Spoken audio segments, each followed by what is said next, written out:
The screen is filled with a hand-painted image of traditional red theatre curtains, trimmed with gold fringing and gold tassels. There is a black title which reads, 6 characters in search of an author. The curtains are replaced by a zoom screen. I'm Callum, the stage manager, a white middle-aged man with bright blue eyes, dark hair, scruffy and unkempt on top. I'm wearing a t-shirt that says, "The show must go on." I'm sat at a desk in my home office. Behind me there's a set of shelves stacked high with assorted books, folders and clutter. On the desk beside me are gaffer tape, cables and the general bits and bobs of someone used to having to make do at the last minute.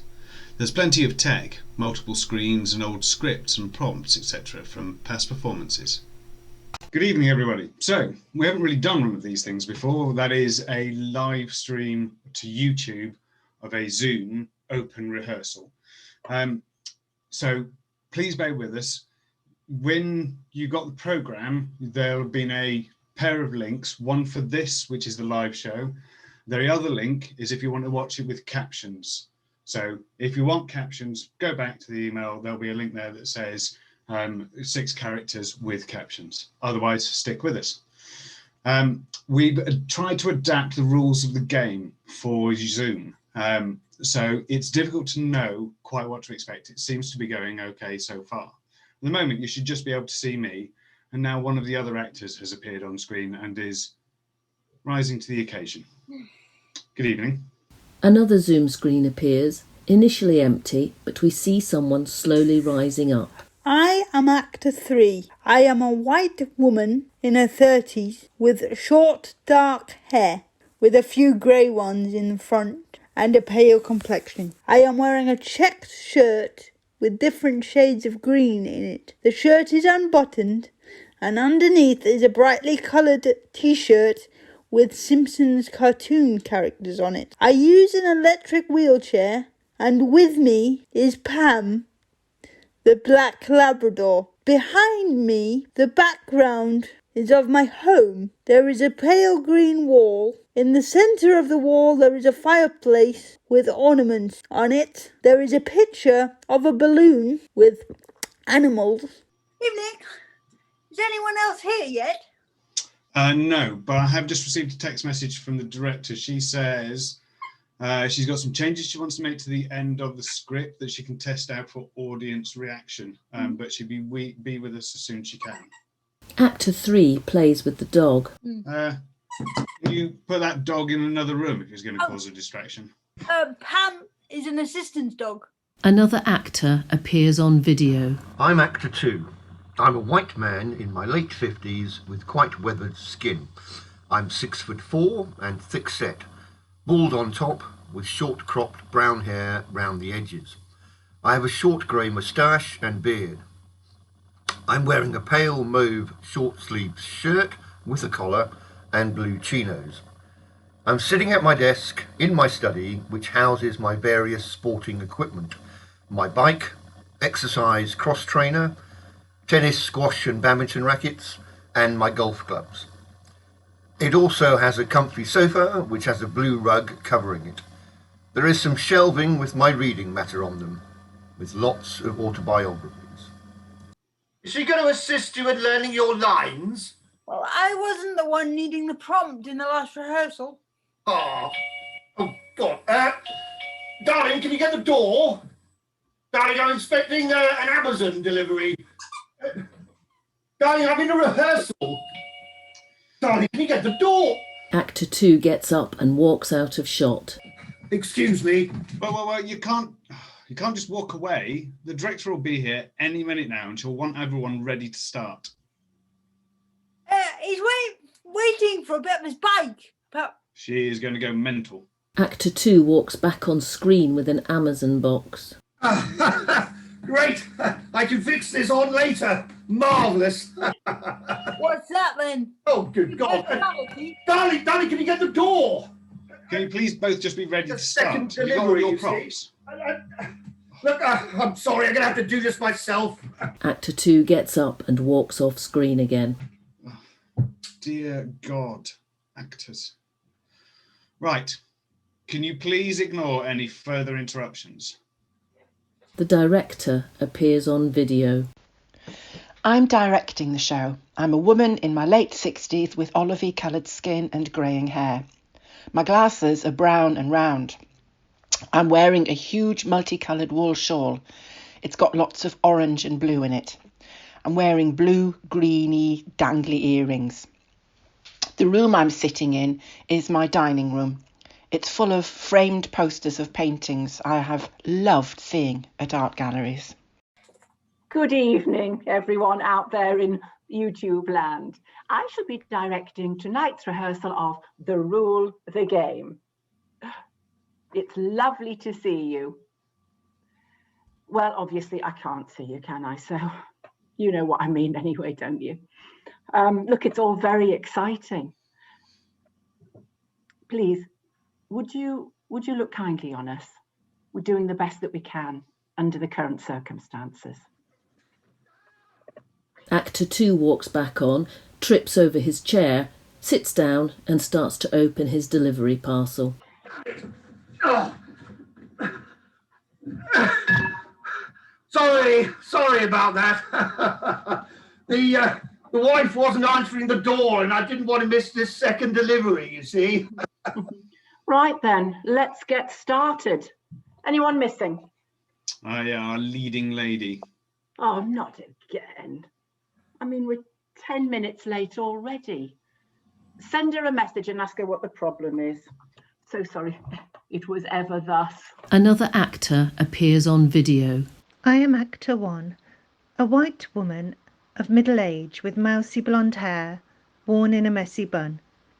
I am wearing an expensive ribbed salmon pink jumper, silver hooped earrings, a silver heart-shaped necklace and brown shimmer lipstick and nail polish.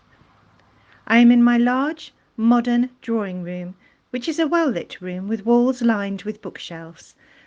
There is a large grey sofa and chair and a glass-topped coffee table with a vase of flowers. I am eating noodles from a bowl with a fork. Hi, sorry I'm late. There's a problem with the Ocado delivery. I really don't think pesto is any substitute for aioli. Honestly. Yeah. Well, it's not just me you're inconveniencing this time. Mm. It's an open rehearsal. Mm. Oh God, sorry. I completely forgot. Sorry. Anyway, it doesn't matter. You haven't even started yet.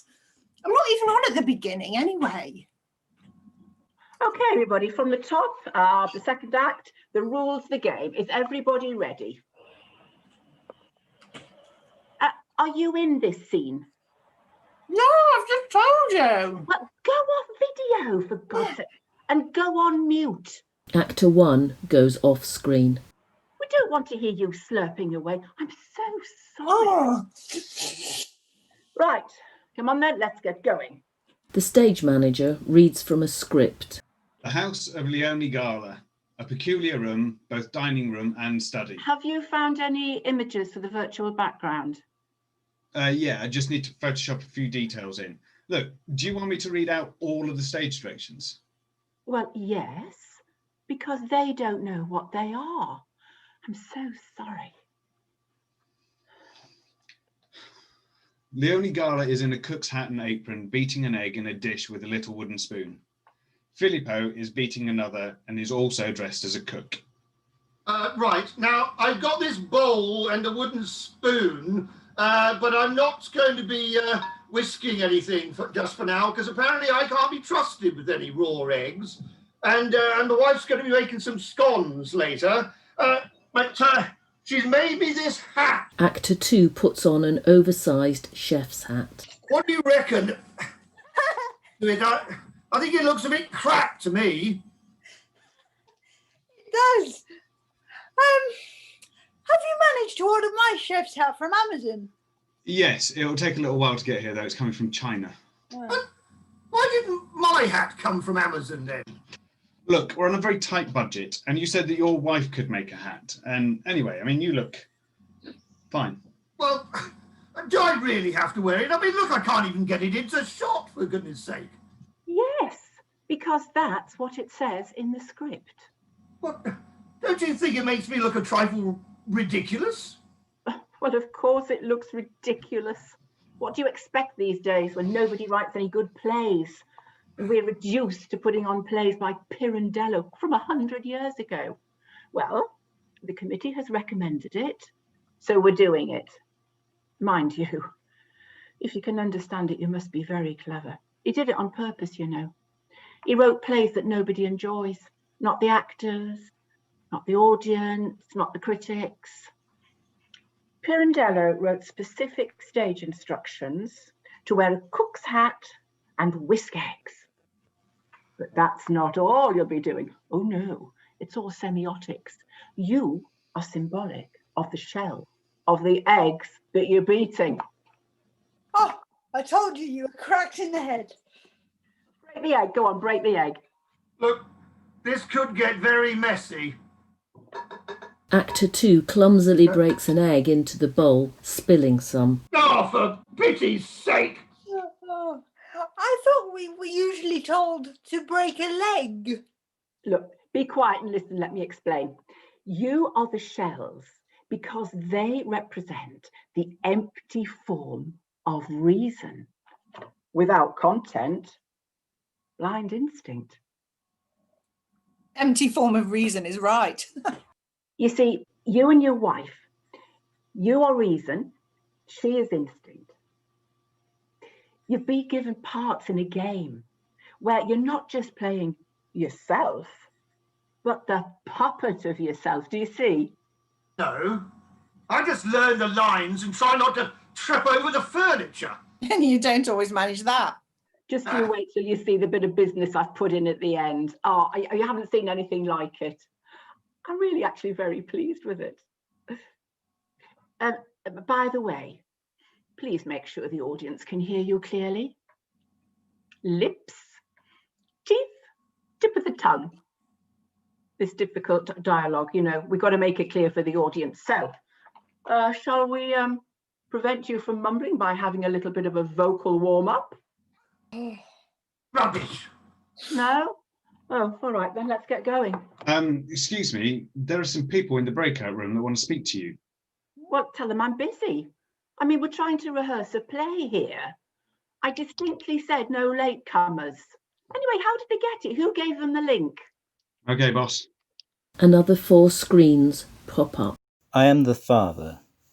I am a white, middle-aged man with a ruddy complexion. I have grey, short hair that has been greased to produce a side parting. I have a grey moustache and wear round spectacles. I am smartly dressed in a dark blue Edwardian-style jacket with a matching blue waistcoat and a dark blue cravat with an expensive silver pin. A watch chain is fastened to the waistcoat buttons. I have a white collared shirt with silver cufflinks. When I first appear, I am wearing a top hat which I doff in greeting and remove. Behind me is a hazy background of browns and greys with geometrical shapes and black lines. It is nowhere and no time. My family members each have a very similar background. We are all from the same strange place. I'm the stepdaughter. I'm a white female presenting young adult with dark hair and an old-fashioned updo. My pale face is bare of makeup, although I have small jet earrings. I'm wearing black Edwardian morning dress. I have a plain black hat kept on with several hat pins, a black dress with lace sleeves and a black choker. A black shawl over the top keeps me warm. I'm the mother, and my appearance is sombre. I'm dressed completely in black Edwardian mourning, high neck blouse, long dress, a plain shawl, fingerless gloves and hat with a veil which covers my face and shoulders. A white cameo brooch is pinned at my neck. My face is colourless and always looks careworn and miserable. My pale hair is streaked with grey. I wear no jewellery save a plain wedding band. I'm quite thin considering that I've had 4 children. My 2 youngest children are with me, also wearing mourning dress. My boy is 8 years old and is dressed in a black jacket and knickerbockers with black boots. He has dark hair. My little girl is 5 and wears a pale blue striped long sleeve dress trimmed with white lace. She has white stockings and black boots. There is a black waistband to her dress and a black ribbon in her long yellow hair. Like me, they both have blue eyes. I am the son in this strange family.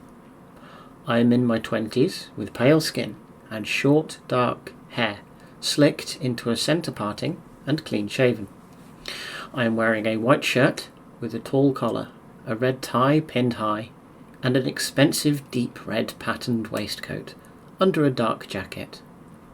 I have expensive cufflinks. In my hands is a thick book with a burgundy cover. Currently, there is a bowler hat atop my head, which I remove when I am in the presence of the lady director. Who the hell are you? And what do you want? I can't seem to get them out. We're looking for an author. An author? Which author? Let me see if I can put them back in the breakout room. Any author will do, madam. Well, there isn't an author here. This isn't a new play. Rules of the Game is a very old play. Pirandello died 80 years ago. That's better still. Better still, we can be your new play. Maybe, but if there isn't an author, unless you'd like to. They don't seem to have usernames in the system. When I select them in the participants list, they just move under my mouse. I can't pick on anything. Let me Google this and see if I can work it out. Is this some kind of joke? How could you think that? This is a story of tragedy, of anguish. We might make your fortune for you. Oh, listen, stop pissing about. I don't know who put you up to this, but I haven't got time for idiot. We're trying to rehearse a play here. Well, you must know very well, working in theatre, that life is full of all sorts of odd things, infinite absurdities that have no need to pretend to be real because they are actually true. Real absurdities. Donald Trump proved that point. What I'm saying is that you must be mad to do things the opposite way round, to create situations which obviously aren't true and to try to make them seem to be really happening. But then isn't that sort of madness the only reason for your profession? So we're a bunch of loonies, are we? Huh, speak for yourself. Well, if you try to make something look true, which obviously isn't, especially if you're not forced to do it, but do it only for a game, isn't your job to give life on stage to imaginary people? I'll have you know that the actor's profession is one of great distinction and one of the oldest professions in the world. I know an older profession. Even if nowadays the plays are so dull and the characters so predictable, they might as well be puppets. I'll have you know that we have given life to immortal works. The director searches for, then holds up a flyer from a previous WBDS show. I won prizes for this. Pyramus and Thisbe. The critics loved it. There, you said it. You have given life. You've created beings with more genuine life than puppets, beings who merely move and wear clothes. We're both saying the same thing. Just a moment, you said before... I'm sorry, I described acting as a game because you shouted at us and called us idiots. But you must know better than anyone that nature uses the human imagination to lift her work of creation to even higher levels. Oh, okay. So where does that get us? Nowhere. I just want to show you that we can be born into life in many ways, as a tree, as a butterfly, a woman, or a character in a play. Ah, and you were born into life as a character in a play. Exactly, and alive, as you can see. Well, I'm sorry that it amuses you, because we carry in us a story of anguish, as I said before, and as you can tell from these women dressed in black, they are in mourning. Alan, can you get those weirdos out of here? Don't let anybody else into the Zoom meeting.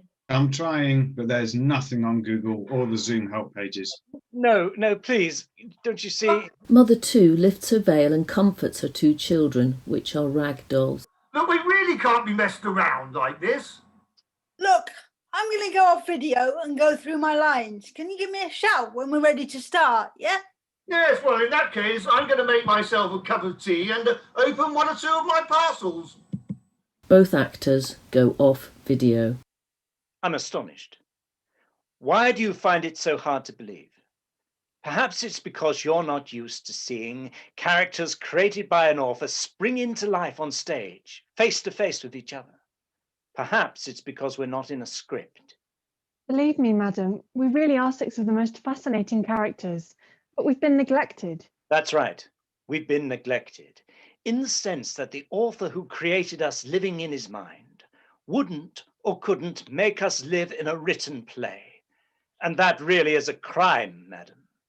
Because whoever has the good fortune to be born a character really can laugh at death, because a character will never die. The writer, the instrument of his creation, will die, but a character will live on. Who was Sancho Panza? Who was Prospero or Beatrice or Maria Martin? But they will live forever, because as living seeds, they had the good fortune to find fruitful soil, an imagination that knew how to nurture them so they would live forever. But what do you want here? What do you want from me? We want to live, madam. Forever. No, only for a few moments, in you. You want to live in me? Awkward. Look, the play is all ready to be put together, and if you and your actors would like to, we can work it out now between us. But what exactly do you want us to do? We don't make up plays like that at WBDS. We put on nice little farces and classic thrillers and period dramas. Yes, that's why we've come. Oh, well, where's the script? It's in us. We are the play, and we're impatient. No, desperate to show it to you. It's our passion to present it that has driven us here. My passion. If only you knew my passion for him. You keep out of this for a moment. Perhaps you'd rather I sing? Even though it's only 2 months since I became an orphan, just listen to how I can sing. Daddy wouldn't buy me a bow wow, bow wow. Daddy wouldn't buy me a bow wow, bow wow. I've got a little cat and I'm very fond of that, but I'd rather have a bow wow wow. Is she mad? Does she think this is a nightclub? No, she's not mad. It's much worse than that. Yes, it's worse, much worse.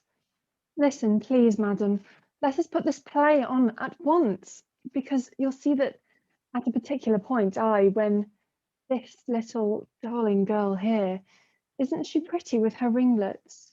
Darling girl. Well, this lovely girl here, when God takes her from this poor mother, and this little idiot here does the most stupid thing, like the half-wit he is, then you'll see me run away. But not yet, because after all the intimate things there have been between him and me, well, I can't stay with them any longer to watch that supercilious cretin over there insult his mother. Yes, you. Look at him, condescending and standoffish because he's the legitimate son, full of contempt for me and for the little boy and the dear little girl because we are bastards. Do you understand? Bastards.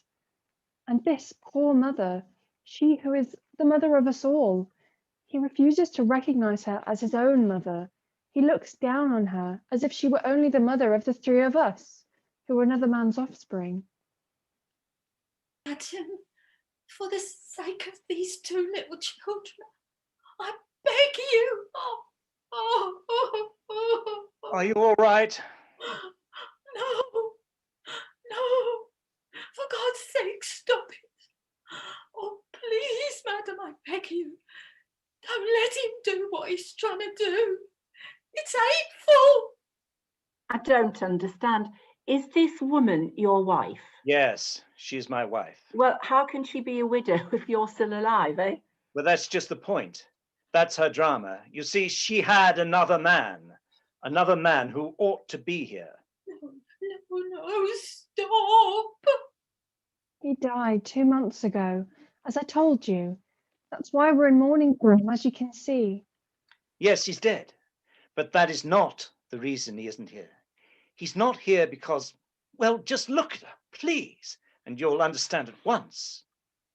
Hers is not the passionate love of two men, because she's incapable of love, of that sort of love. She can feel nothing except perhaps a little gratitude, but not to me, to him. She's not a woman, she's a mother. And her drama, and believe me, it is a powerful one, her drama is focused completely on the 4 children of the 2 men she had. I had them.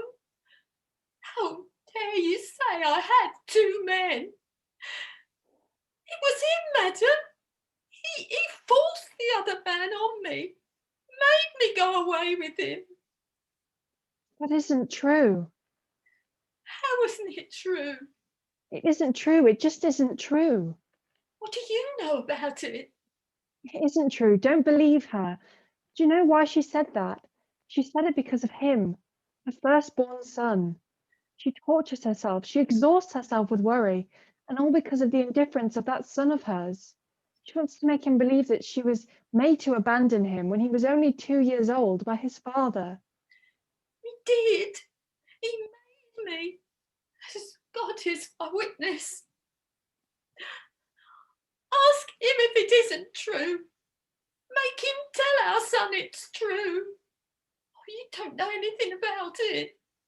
I know that when my father was alive, you were always happy and contented.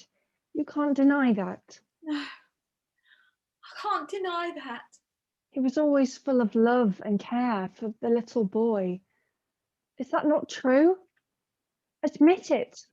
Why don't you say something, you little idiot? Oh, leave your brother alone. You are my daughter. I don't in the least want to offend your father's memory, but it wasn't my fault, or even to please myself, that I left that house and left my son. That's quite right. It was my fault. The actors briefly pop back on screen. Well, now I'm interested. What an idea for a show. And we are the audience. For a change. Quiet. Listen to them. Quiet. Yes. Listen to his little scrap of philosophy. He's going to tell you all about the demon of experiment. You're a cynical idiot, and I've told you so 100 times. He sneers at me for this expression I found to explain, to defend myself. Words, words. Yes, words. Words. When we're faced by something we don't understand, by a sense of evil that seems as if it's going to swallow us, don't we all take comfort in a word that tells us nothing, but that calms us? And dulls your sense of remorse too. That more than anything, surely. Remorse? No, that's not true. It will take more than words to dull the profound sense of remorse in me. It's taken a little money too, hasn't it? Just a little money. The money that he was going to offer as payment. That's a filthy trick. A filthy trick. There it was in a pale blue envelope on the little mahogany table in the room behind the shop at Madame Patché's. You know Madame Patché, don't you? One of those madams who sells ladies' clothing so that they can attract poor girls like me from decent families who've fallen on hard times into their workroom. And she's bought the right to tyrannize the whole lot of us with that money, with what he was going to pay her. But luckily, now listen carefully, luckily he had no reason to pay it to her. But it was close. Oh, shame on you, daughter. Shame. Shame? No, not shame, Mamma. Revenge. I'm desperate, desperate to live that scene. The room with the showcase of coats, the divan, and there the mirror and the screen, and in front of the window that little mahogany table with the pale blue envelope with the money in it. can see it all quite clearly. I could pick it up. But you should avert your gaze because I'm nearly naked. I'm not blushing any longer. I leave that to him. But I tell you, he was pale, very pale then. I don't understand. Then let me have my say before you believe any more of these horrible slanders and lies that she's so viciously telling about me. We don't want to hear any of your long-winded fairy stories. I'm not going to tell a long-winded fairy story. I want to explain to the director. I'm sure you do. Oh, yes, in your own special way, with your own special words. Isn't that the cause of all the problem? Words. We all have a unique private world inside. How can we understand each other if the words I use have the sense and value that I expect them to have? But whoever is listening to me inevitably thinks that those same words have a different sense and value because they have a different private world inside. We think we understand each other, but we never do. Look at this example. All my pity, all my compassion for this woman who is a mother, she sees as ferocious cruelty. But he turned me out of the house. Do you hear? I turned her out. She really believes I turned her out. You know how to speak with clever words. I don't. But believe me, madam, he married me, then sent me away. I can't think why. I was just a poor, simple woman. But that was the reason. I married you for your simplicity.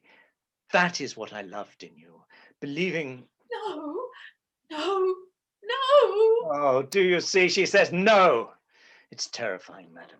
Her deafness, her mental deafness. Affection for her children, oh yes. But death, mentally death, madam, to the point of desperation. Yes, but make him tell you what good all his cleverness has brought us. If only we could see in advance all the harm that can come from the good that we think we're doing. Look, are we actually going to get on with this rehearsal or not? The characters look around for the unseen voices.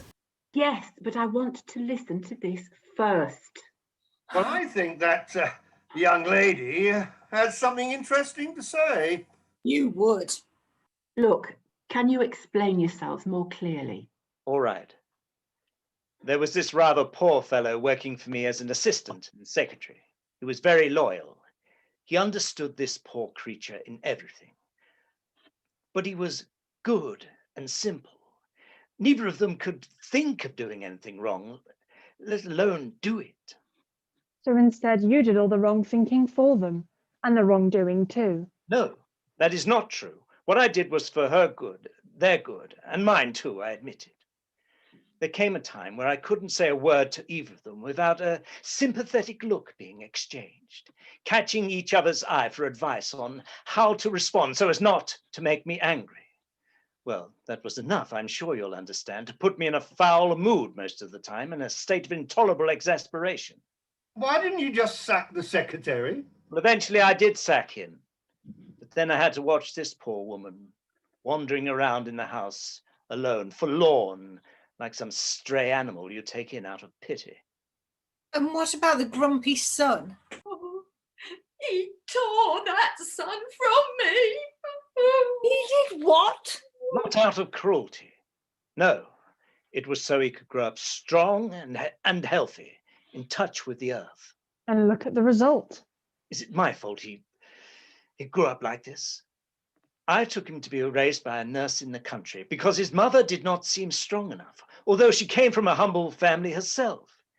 In fact, it was her simplicity that made me marry her, because I've always had a deep, dreadful longing for moral healthiness. Oh, please. Interrupting. Please, continue. Well, eventually I couldn't bear the sight of the woman near me. Not so much for the annoyance she caused me or the feelings of suffocation, but more for the painful sorrow and the pity that I felt for her. Oh, he turned me out. With everything you needed, I set you free to go to the secretary. And to set yourself free? All right, I admit it. and how terribly it turned out. But I did it for the best of intentions and more for her good than mine. I swear it. I never lost sight of you, did I? Until that secretary fellow took you off to another town.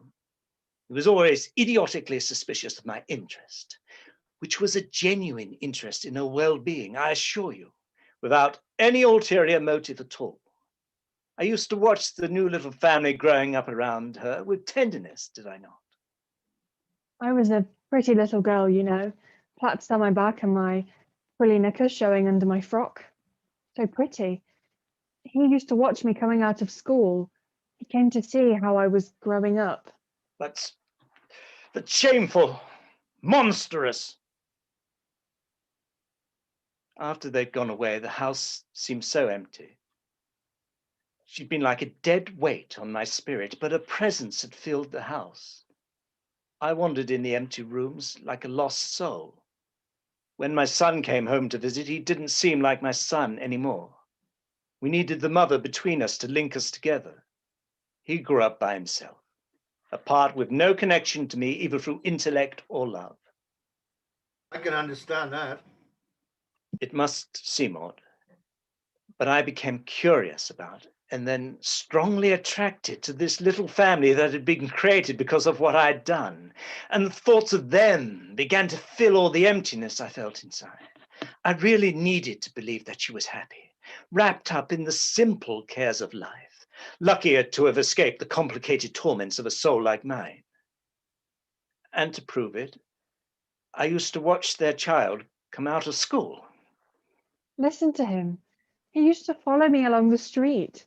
He used to smile at me, and when we got near the house, he used to wave like this. The father and stepdaughter both wave. I watched him wide-eyed, puzzled, because I didn't know who he was. I told my mother about him, and she knew at once who he must be. So she stopped me from going to school.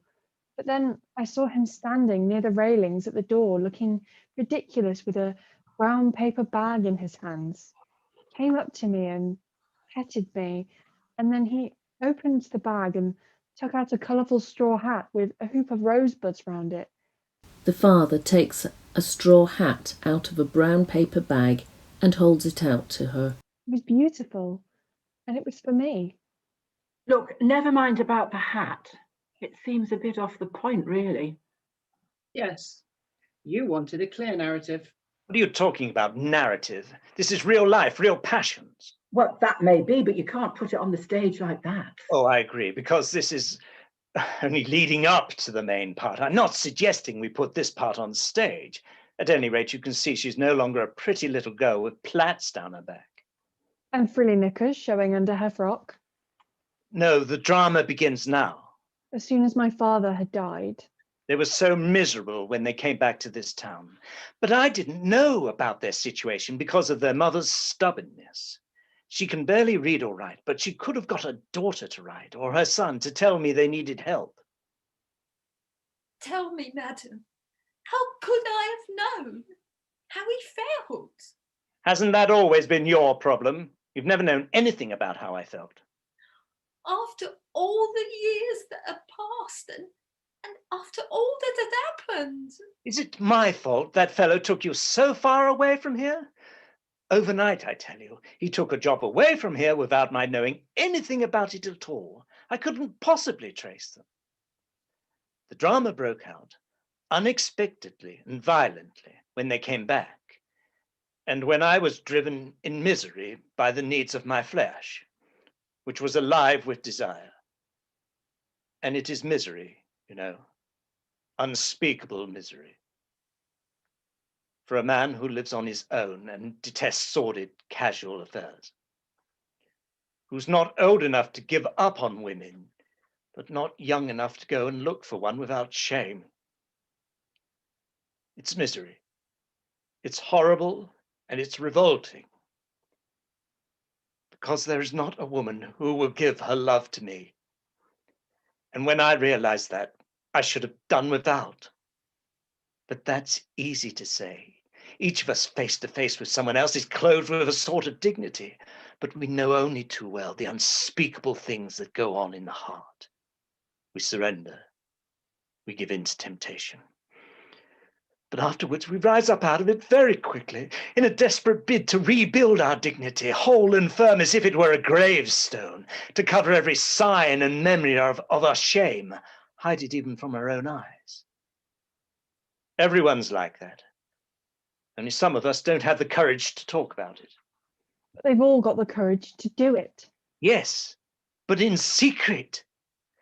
That's what's different. That's why it takes more courage to talk about it. Because what if a man does talk about it? What happens then? Everyone says he's a pervert. But it's not true. Like everyone else. Perhaps only better. Because he's not afraid to use his intelligence to point out the blushing shame of human bestiality, trying to pretend it doesn't exist. And what about woman? What's she like? She looks at you invitingly, teasingly. You take her in your arms, and when you feel she feels your arms around her, she closes her eyes, trying to pretend it doesn't exist. And when she doesn't close her eyes anymore, what then? When she doesn't feel the need to hide from herself anymore, to shut her eyes and hide her own shame, when she can see instead, dispassionately and dry-eyed, this blushing shame of a man who's blinded himself, who's without love, what then?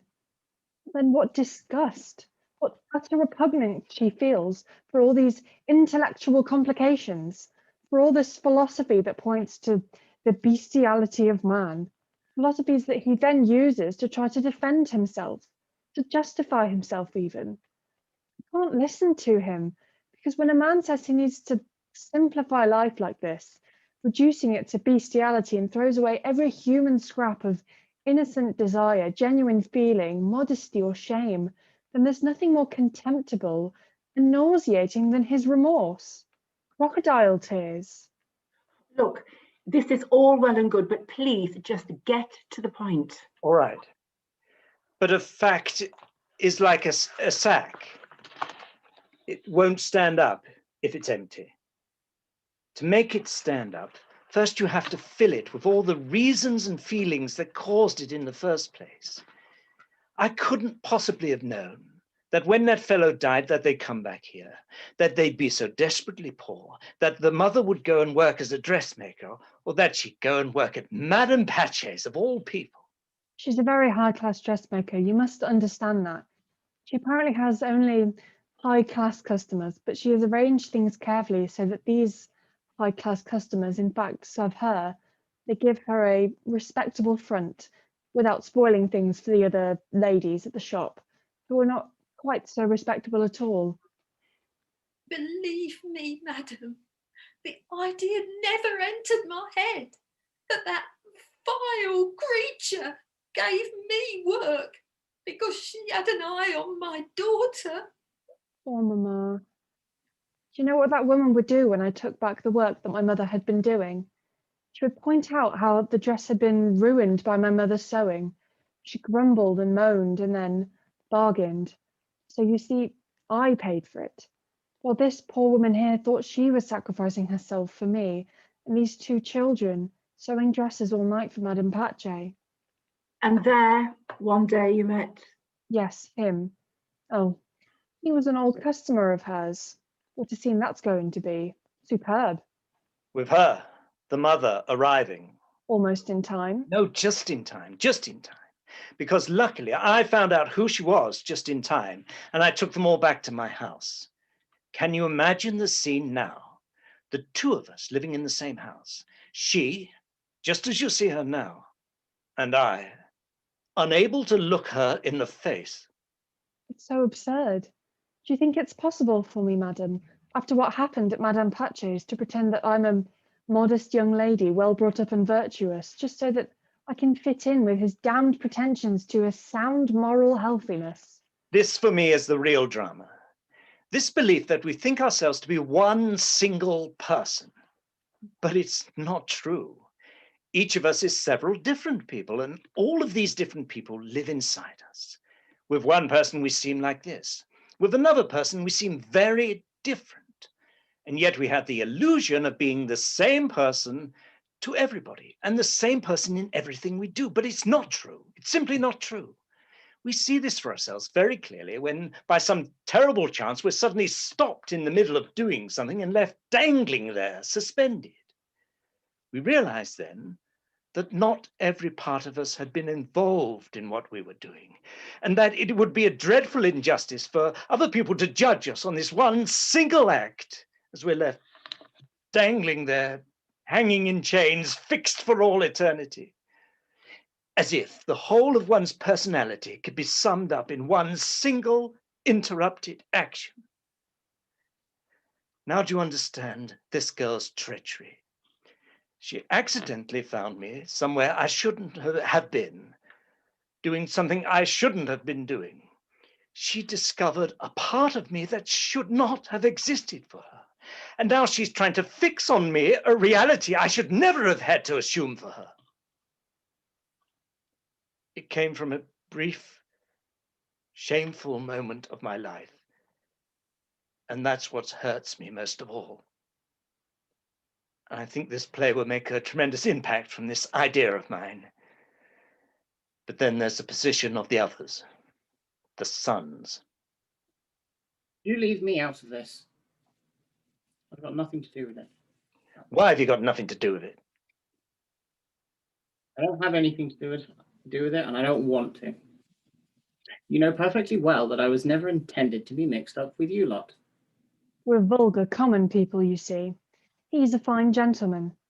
But you've probably noticed that every now and then I look at him contemptuously, and when I do, he lowers his eyes. He knows what harm he's done to me. What have I done? It's your fault that I went on the streets. Yes, it is, because of your superior attitude when we came back to the house. You never made us feel welcome or comfortable. You behaved as if we were intruders who were invading the country of your legitimacy. Madam, I would have liked you to have seen some of the little scenes that we had together. He says I tyrannized over everyone, but don't you see? It was because of the way his son treated us. He called it vile that I should insist on our right to move into his house with our mother. And she's his mother too. But I went into that house as its mistress. Oh, Madam Director, you're really enjoying this, aren't you? It's easy when they gang up against me. But let me tell you how it happened. One fine day, there is a son sitting quietly at home. This bold young strumpet rings the doorbell, bold as brass, and cheekily asks for his father. What possible business could she have with him? He sees her come back with the same brazen look, accompanied by that little girl over there, and he sees her treat his father without knowing why in a most ambiguous and insolent way, asking for money in a tone that implies he is obliged to do so. But I was obliged. I owed it to your mother. How was I to know? I'd never seen her before or heard mention of my mother.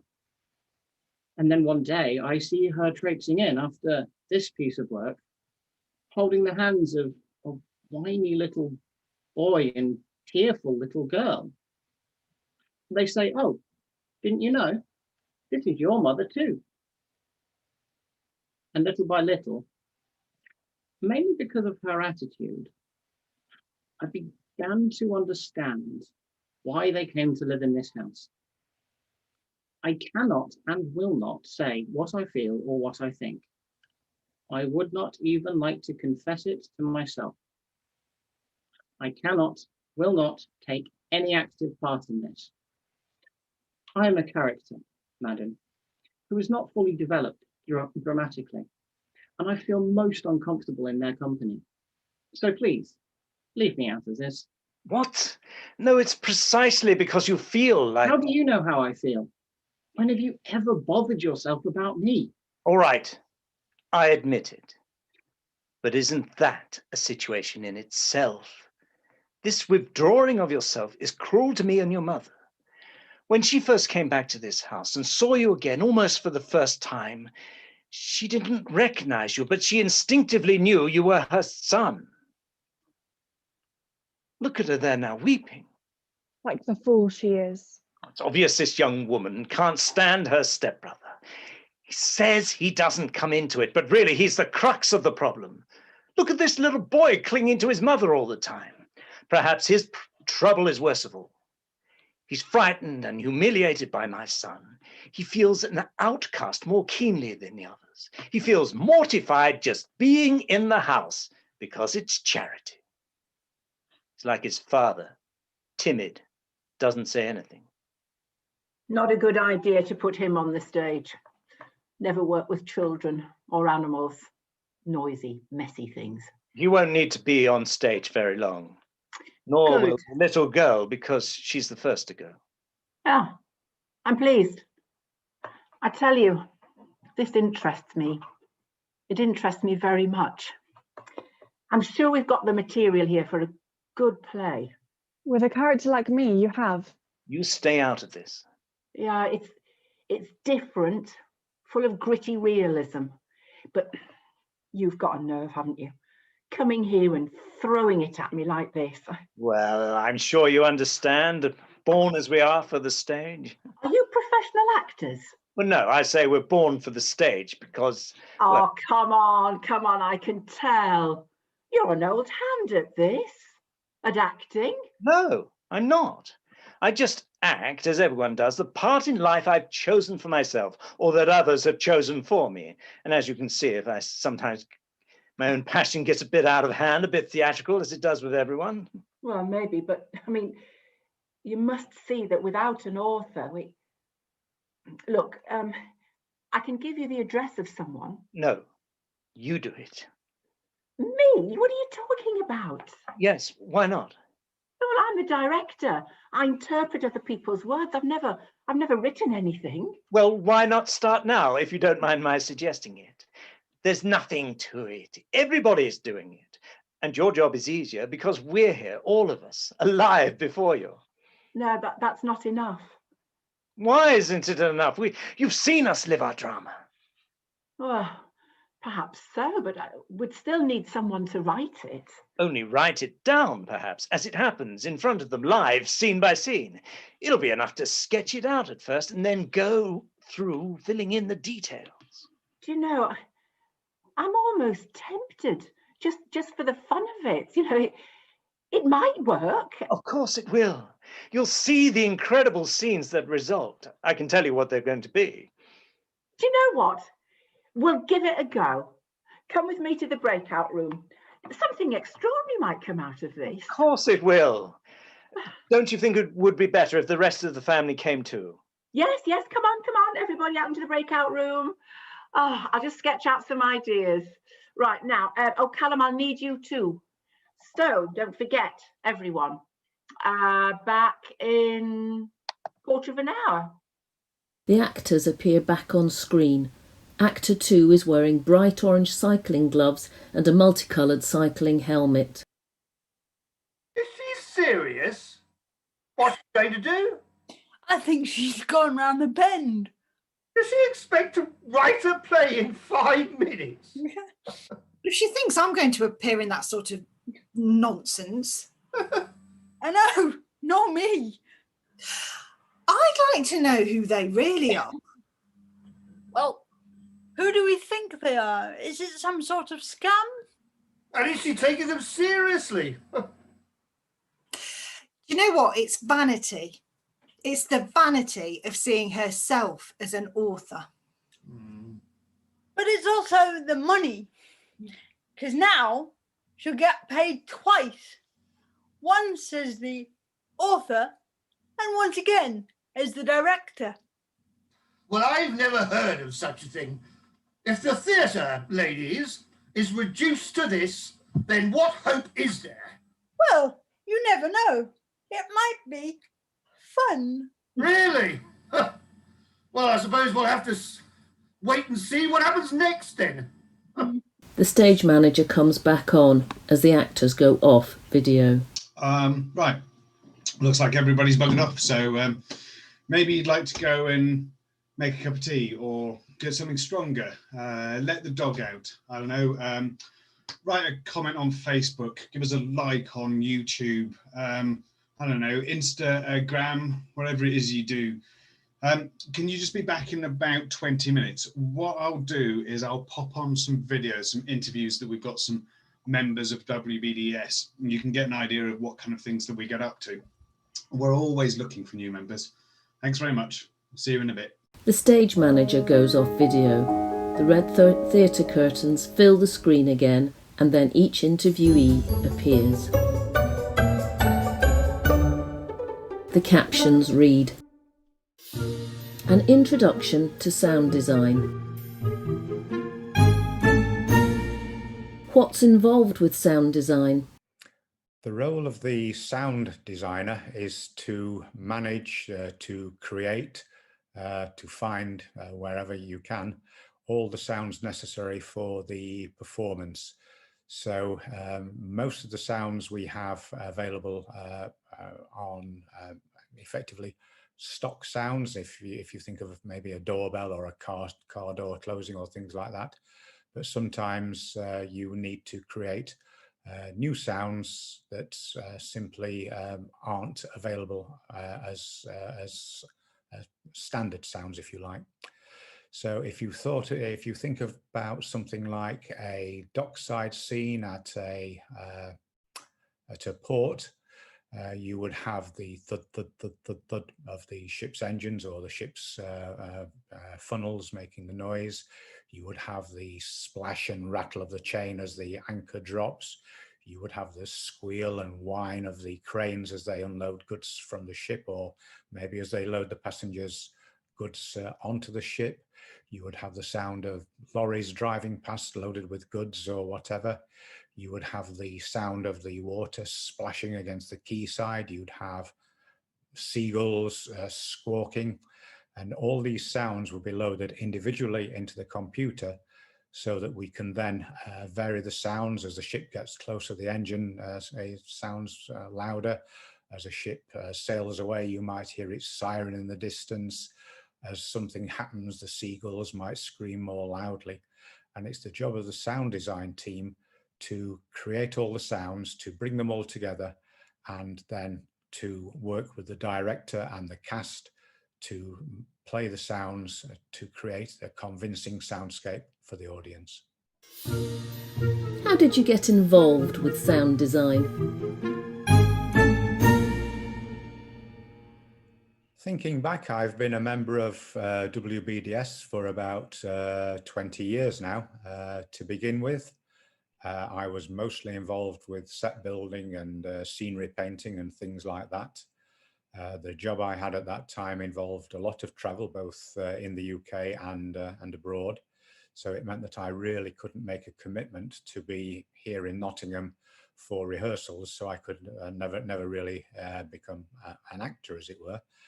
But doing sound design, particularly once it moved to be internet-based, meant that I could take a play script with me wherever I was going to. And in the evening at the hotel, I could go through the script. I could work on my laptop to create the sound plots, writing down the pages, the cue times, and everything else. And as more and more sounds became available on internet libraries, then I could actually begin downloading all the sounds necessary, or sometimes creating the sounds necessary for the sound plot for a particular production, without ever having to be in the theatre. So for me, it was a very convenient way to be involved in the whole production process, but not having to actually go to the theatre itself. So overall, I've worked on numerous productions down the years, and I've found it a very rewarding way to be involved in the society. What was your favourite sound plot and why?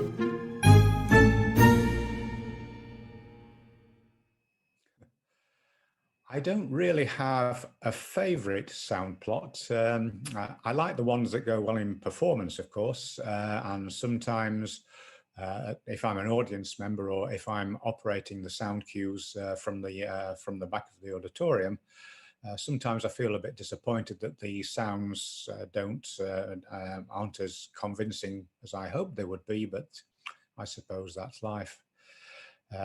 Thinking of the sound plots that I've worked on, perhaps the most memorable production that I worked on would have been the 39 Steps, a very entertaining comedy, which had numerous sound cues during the production. So many, in fact, that we had to buy an upgraded version of the software because the standard sound software that we'd used previously simply could not cope with the number of cues throughout that production. The most memorable part of it for me, I think, would have been the sound of the aircraft flying. It was actually a tiger moth flying low and fast over the heads of the actors as the plane came round to machine gun the people on the moor. You could hear the sound of the machine gun, the plane screaming in a dive, and eventually there is the sound of the plane crashing into the hillside and exploding in a ball of flame. Most entertaining.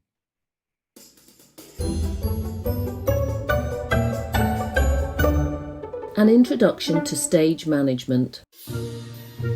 What's involved with stage management?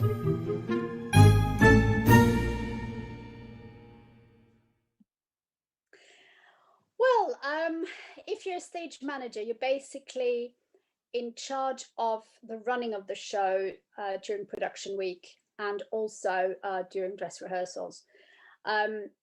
Your role starts already during rehearsal, where you start attending rehearsals to get an idea of the show, and depending how tech heavy a show is, so if there's lots of things that need queuing, if there are lots of props that are needed throughout the play that you need to hand to people, or that you need to remind people to take on, then it's probably a good idea to go to a few more rehearsals. If it's quite an easy tech show where it's literally just people go on, do their thing, people come off for the interval, that's it, then you only need to attend a few rehearsals.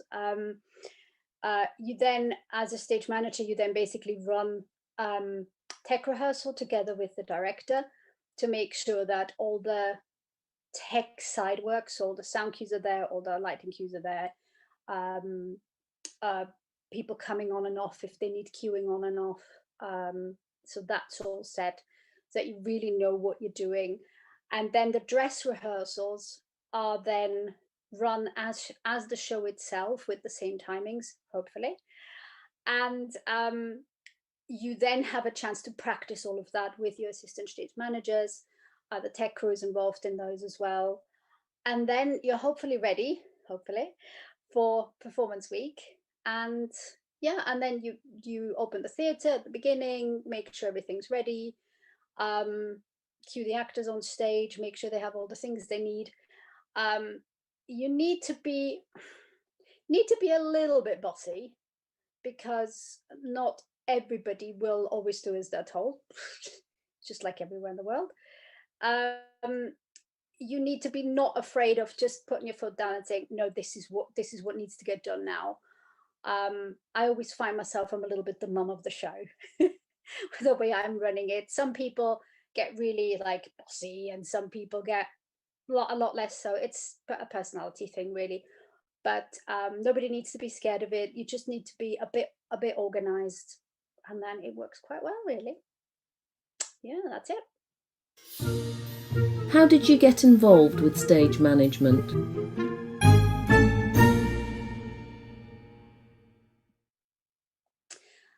That was quite interesting.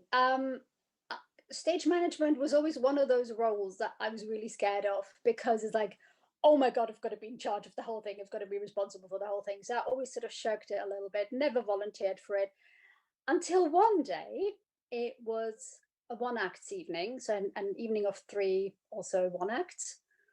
And they hadn't found a stage manager yet. And they still hadn't found a stage manager. So I can't remember who asked me, but somebody said, "You're really well organized, aren't you, Izzy? Do you want to be stage manager?" And I'm like, what, me? Okay. and did it, and just ran with it, to be honest, and really enjoyed it. And I haven't looked back because I've been stage manager quite a few times since. Lots of other one acts, other sort of regular 3 actors, 2 actors, however many acts plays have. And yeah, with very few exceptions, usually really enjoyed it. So that's how it happened. What was your favourite stage to manage and why?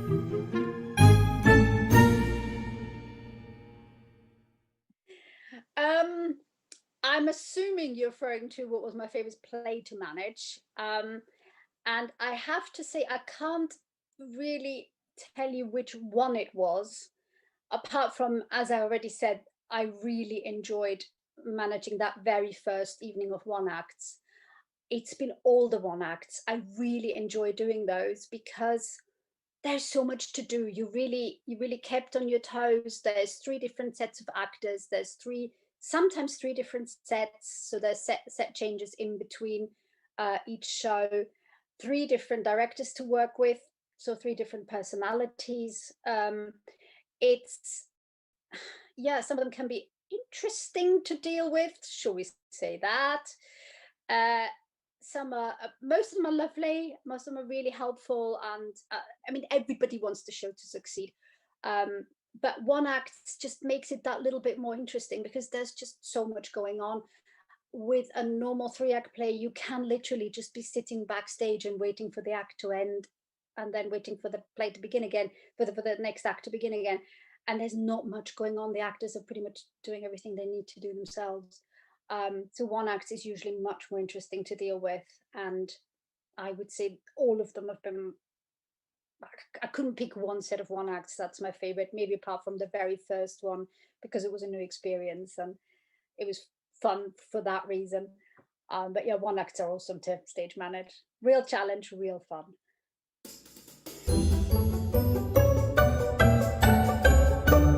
An introduction to set design. What's involved with set design?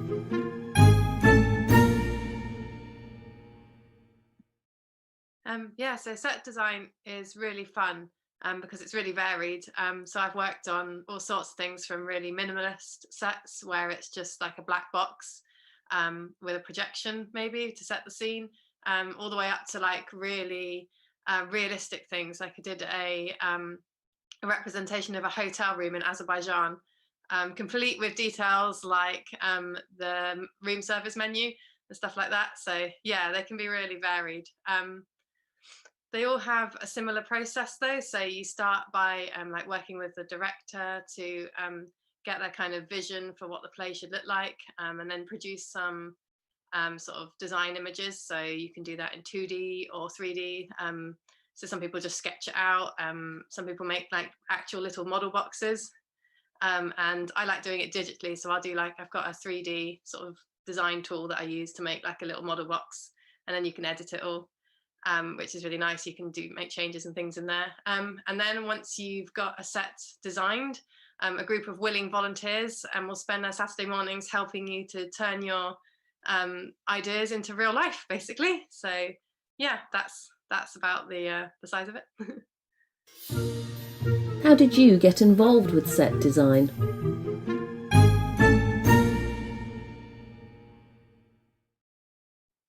So I actually studied theatre design at university. I decided not to go down that route professionally, but I really love designing and making. So when one of my uni friends introduced me to WBDS, I was really keen to get involved because, yeah, it looked like a really great way of kind of using the skills I'd learned. So yeah, short answer for that one. What was your favourite set design and why?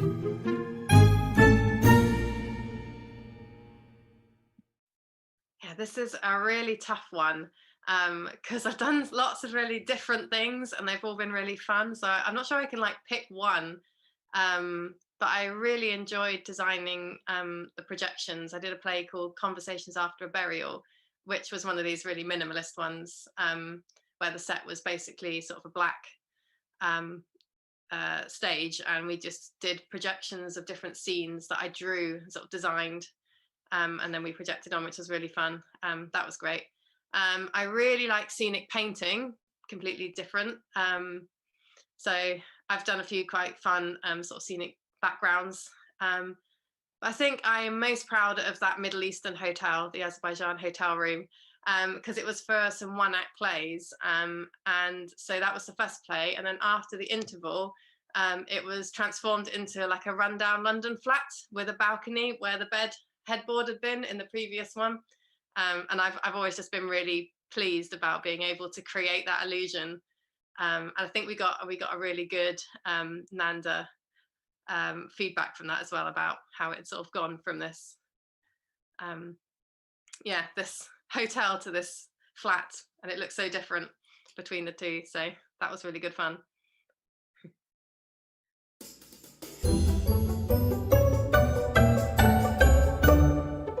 An introduction to directing. What's involved with directing?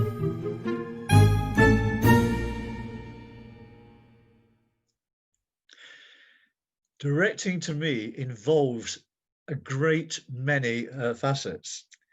I suppose really the main thing is that you must explore in great depth the script. You need to understand what the playwright is wanting to convey. And then essentially, when you've got your cast and you know your production team, working together as a team is very, very important. And also when you're directing, you need to explore really the functionality of the characters, the relationships between the various characters, and then you talk that over with your cast so that you know the path that you are going to walk along, the direction you are taking, and essentially, of course, and most importantly, that we hope that we are attaining the interpretation that the playwright is looking for. But at the same time, we need to present to the public an evening's entertainment. How did you get involved with directing?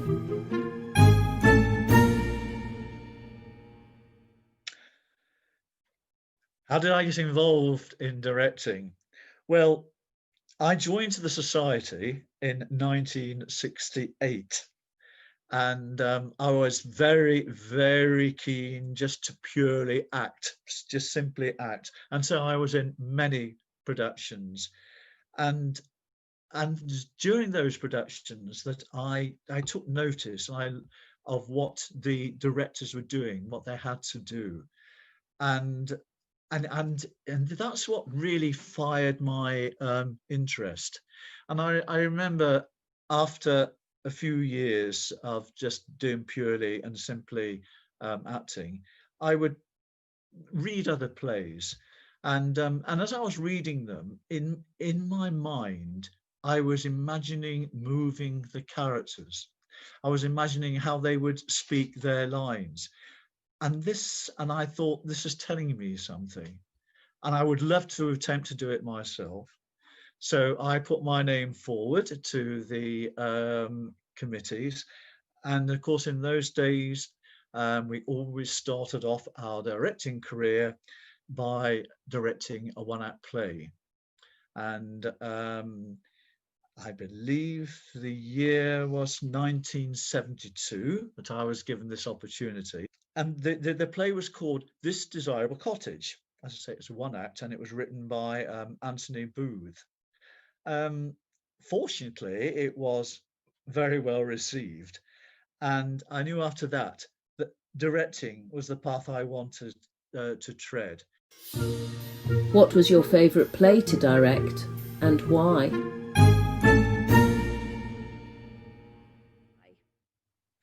Oh, what has been my favourite play to direct? Oh, this is such a hard question. Hard because every play I've directed I have thoroughly enjoyed. But you've asked me the question, And so I'll try and give you an answer, but it has taken an awful lot of thought because I've worked with so many wonderful people and also worked on very many wonderful plays. And as I say, they've all given me great memories and enjoyment. But number one play that I'm going to say, really, I suppose, is my favourite, because of the diverseness of the characters, each brilliantly written, and each character was a larger than life cameo sort of character, and yet we can look around, walk down the street, meet people, and we meet these particular sort of people, and those characters were really in the play The Anniversary, written by Bill McArath, and which I did in 2017.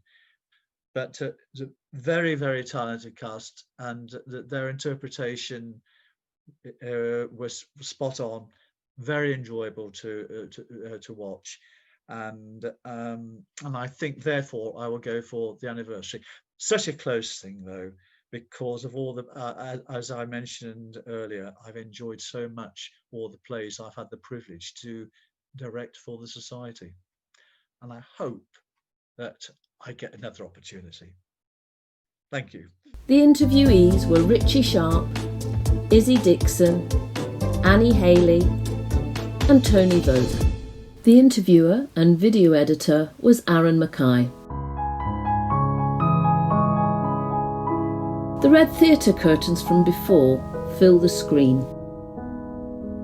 The director and stage manager come back on screen. They still have their own rooms behind them. Come on, everybody, let's get started. The characters have swapped the dark geometric backgrounds from before. Oh, I'd forgotten you were watching. Hope you managed to grab a drink in the interval. I certainly did. Cheers. Now then, there's been a change of plan. We're going to watch our visitors perform a little something that they've prepared. So, Callum, where are the actors? The stage manager has accumulated several open bottles of alcohol on the desk beside him. Yes, what can I do for you? Get the actors from the virtual green room, please. Before you do that, can you send them a file with an Edwardian interior, preferably a little parlour scene or something, yeah? And make sure they've got their green screens up. Okay, let me pull up a Google search. Right, I'm just going to share my screen. Can you tell me when you can see that? The stage manager shares his screen, which displays 8 images of Edwardian interiors. Uh-huh. Right, so we've got a few options here. There's this one, which has got a nice brick fireplace. No, not a brick one. It had a small and elegant cast iron fireplace.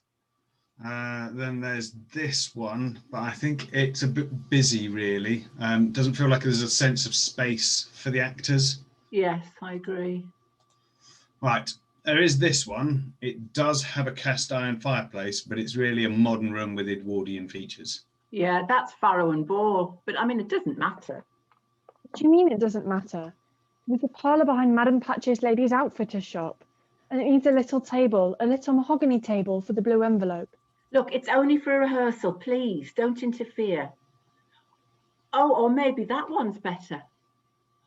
Or have you got one with a shop window so that we can establish it all takes place in a shop? There is this one, which is an interior shot of a lady's hat shop. It does have a little table. But it needs a screen. A screen, please, or I won't be able to manage, will I? That'll do, you know. I mean, the hats are authentic. Get them to download that as a virtual background. The stage manager stops sharing his screen. There was her famous yellow divan. And a mirror. And a little table, a little mahogany table for the blue envelope. The actors come on video with new background showing a black and white image of an Edwardian lady's hat shop. except actor 3, who has one of the default backgrounds good. of green leaves. Yeah, I like those. Good. What on earth have you got as a background? Well, the file didn't download properly and it wouldn't load onto my iPad. So all I can use is the jungle or the Golden Gate Bridge, if either of those are any good. Oh, they're not appropriate, are they? And you're disappearing because you've got green bits in your shirt. Oh, look, just leave it for now. Use a plain background. Callum, can you sort that out? Yeah. Yeah, okay, then let's get started. I've sent you the outline of the play by act. Callum, you'll need to be on your toes. How fast can you type? What for, the blocking? You get down all the lines for the play. Just follow the scenes one by one. Get down the important bits, you know, the gist of it. In fact, you can just go off video now. We don't need to see you. The stage manager sets up another laptop and goes off screen. Okay, so are we going to have to... No, you won't need to improvise. Don't worry. Then what are we expected to do? Nothing. Just listen and watch. I mean, you'll get your scripts later when they've been written. And as for now, we're going to rehearse as best we can in the circumstances. And our visitors are going to be doing the rehearsal. Excuse me, we are? What do you mean, the rehearsal? A rehearsal for the benefit of the actors. But if we are the characters... Well, yes, that's right. You're the characters. But characters don't act here, my dear chap. It's the actors who act here. Or they will do when there's a script written. Well, that's just the point. Since there isn't one, and you had the luck to have the characters alive in front of you, it isn't a rehearsal. Oh, great. Now you want to do everything yourselves, do you? You want to act in your own play? Produce your own play? Oh, yes, just as we are. Excuse me, what about us? What will we be doing then? Don't tell me. You think you know how to act.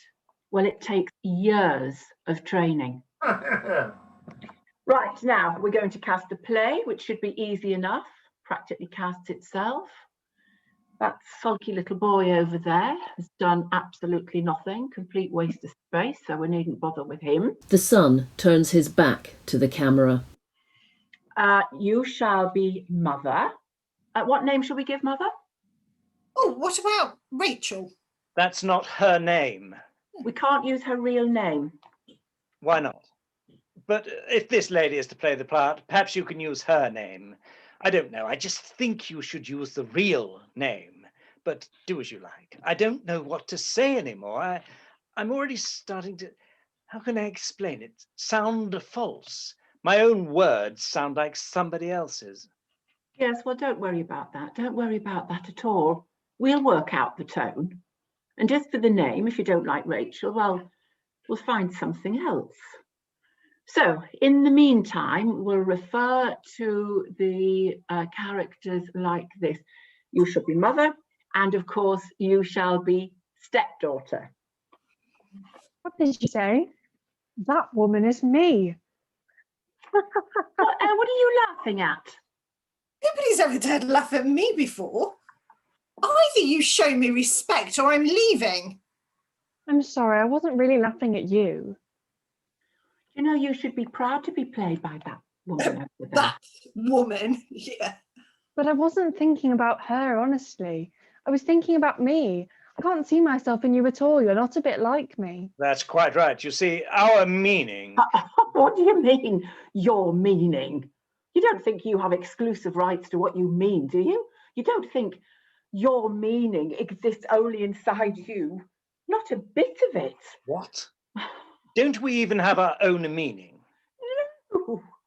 Whatever you mean is only material for the actors to give body, voice, gesture, who through their art have given expression to far better material than you offer.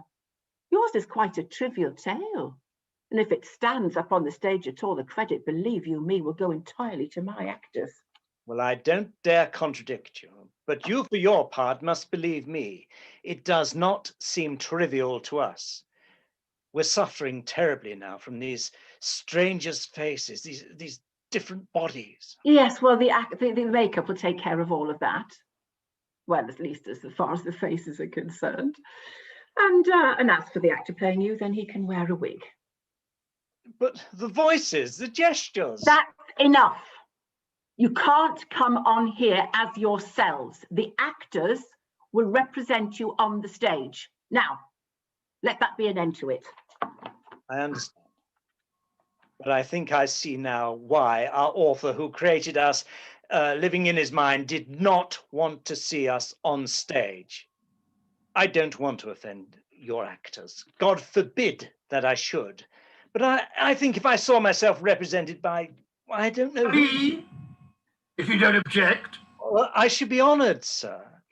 But I think if this gentleman, no matter how hard he works, with all his will and his art, to identify himself with me, it'll be, well, Yes, do go on. Well, I was saying that the performance he would give, even if he's made up to look like me, I mean, with the difference of our appearance, well, it will be difficult for it to be a performance of me as I really am. It'll be more like, not just because of the figure, it'll be more like an interpretation of what I am, of what he believes me to be, and not what I know myself to be. And it seems to me this should be taken into account by those who are going to comment on us. So now you're worried about what the critics will say. Well, I'm just trying to get this thing started. The critics can say what they like, and we'll just worry about putting the play on as best we can under the current circumstances. Now then, actually, this background looks all right, doesn't it? What? That? No, I don't recognise it at all. What good God, do you expect Google to find an exact image of Madame Patché's shop? Goodness sake.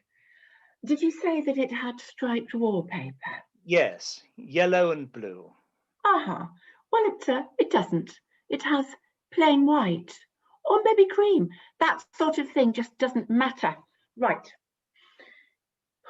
Can you find an envelope, preferably a pale blue one? Actor 2 looks around and finds a brown envelope. Well, I've got this brown one, a tax return reminder. Oh, no, that reminds me. I haven't finished mine yet. Won't I need one too? Yes, have you got a brown one? Actor 1 looks around and picks up a menu. No, I've got a pizza menu thing. Well, that'll do for now. It's only a rehearsal sub. Keep it on hand for the handover. And I tell you what, shall we have a practice? Remember, you pass it forward into the screen and then collect it from underneath the camera. Have a practice. The envelope appears to pass from one actor in one screen to the other. Good. Hand it back. The envelope pass is repeated. Very good. Now then, we're going to do the scene with the young lady. Actor 1 prepares to take on the role. No, not you. I said the young lady. Oh. I mean, for goodness sake, you just watch. Oh, I bring it to life. Uh-huh. Well, I shall know how to bring it to life. Look, when I'm allowed to. Ladies, please, no more interrupting. In fact, Cass, go off video, will you? Right, so this scene is between the young lady and Madame Patché. Where is Madame Patché? She isn't here with us. Well, I can see that. But she is real. So, where is she? Do you want me to read in? There's nothing to read. We need to have Madame Patché here so that you can write down the lines. May I deal with this? Perhaps if I can get a quick impression of her. The father begins to draw on a large sketch pad. Always in that red vulgar dress that was too tight, her face caked in garish makeup, her ludicrous orange wig with the rose tucked in at one side. Would you mind telling me what you're doing? Yes, of course. The father turns the sketch pad round There. and we see the outline of Madame Patché. Perhaps if I draw in the ostrich feather fan in one hand and a cigarette between the fingers in the others. There. Perhaps she'll be drawn by the articles of her trade, and who knows, she may even come and join us. A new screen appears with a grotesque caricature of Madame Pache appearing out of the sketched figure. Smoke curls from her cigarette and she wafts her fan and blinks her eyes. There she is. There she is. It's her. What did I tell you? It's Madame Pache. The actors, stage manager and the director appear on the screen. Everyone looks at Madame Pache. Is this some sort of trick? Callum, did you do this? What's going on? No, I've done nothing. I've got the hosting rights for this meeting. So this can't happen. How has she appeared here in this Zoom meeting? This is too weird. I thought the settings in Zoom had been, the security settings around Zoom had been sorted out. This is beyond me. Why do you want to spoil a miracle by trying to be factual? Can't you see this is a miracle of reality? Born, brought to life, lured here just for the sake of this scene. With more right to be alive here than you have yourselves, and perhaps more truth than you have yourselves. Which actress could improve on Madame Pache here? Well, this is the real Madame Pache. You have to admit that any actress would be less true than she is herself. There she is in person. My stepdaughter recognized her immediately and went to meet her. Now watch. Just watch this scene. Madame Pache's background is a crudely hand-painted Edwardian parlour scene. It is dim. There is a wooden floor and dark red curtains swagged back to allow beams of light to flood in behind her. There is a large wooden folded screen on the other side with green patterns on the front. The stepdaughter and Madame Pache appear to be talking, but we can't hear them. You're on mute. Can't hear a thing. Press the microphone icon. We can't hear you. We don't want you to hear us. What we're talking about, you can't say in front of people. The actors go off video. I could have shouted about it a moment ago, to embarrass him, to shame him, and to get my own back on him. But it's a different matter for Madame Pache. It would mean prison for her. Let me explain, dear. In a theatrical performance, you have to be heard. The audience needs to hear you, and Callum needs to hear you to get down the lines. And after all, you would speak normally to each other if you were alone. And you shall be alone, because we shan't be here. We're only here now because it's a rehearsal. So just imagine that you're at the back of Madame Pache's shop and there's no one to hear you. Why not? Because there is someone here who will hear if Madame Pache speaks normally. You're not going to make someone else appear, are you? No. She means me. I ought to be waiting behind the door, and Madame Pache knows I'm there. If he wants to go through it now, I'm ready. Oh yes, I'm dying to do that scene. Yes, but before that, we need to do the scene between you and Madame Pache, so that we can get the words written down correctly. For God's sake, she's only told me what you already know. That my mother's needlework is badly done again, the dress is spoiled, and that I shall have to be patient if I want her to go on helping us out of our mess. Yes, Signora. For I do not wish to make the profit to make advantage. No. What, does she really speak like that? Yes, she does speak like that. Half in Spanish in the silliest way imaginable. But it is not good manners, no, that you laugh at me when I make myself to speak as good as I can the English, Signora. No. You're right. Absolutely right. You just keep on speaking just like that. It'll add a touch of comedy to a rather crude situation. It'll be great. Great. Why not? When you hear a proposition made in that sort of accent, it will almost seem like a joke, won't it? Perhaps you'll want to laugh even louder when you hear that there's an old señor who wants to amuse himself with me. Isn't that right, Madame Pache? Is, how you say, not so old, but not quite so young, no. But if he is not your taste, he is, how you say, discreet. You disgusting old whore! You witch! Murderess! Oh, my beautiful daughter. No, no, Mamma, please. Calm yourself. Calm yourself. Take a deep breath. Get that whoremonger away from here! My mother can't bear to be in the same place with her. They can't possibly be in the same place together. We're all socially distanced. That's why she wasn't with us when we first came, you see. If these two women meet, the whole thing is given away from the start. Look, that's just not important right now. You know, it's only a first run through. Callum just needs to get a gist of what was said. You know, it's all useful stuff. Even if it's a bit confused at the moment, we can finesse it all later. Do continue, Madame Pache. Oh, no, no, no. I now do nothing with the mother here. We'll carry on. Bring in this old signor who wants to amuse himself with me. You see, this next scene has got to be played out. You must do it now. Madame Pache, you can go. You're not needed and not wanted. Well, I go. I am not really sure how, but I go. Any moment now. Madame Pache and her video disappear. Now it's your turn, Father. Pretend you've just come into the parlour.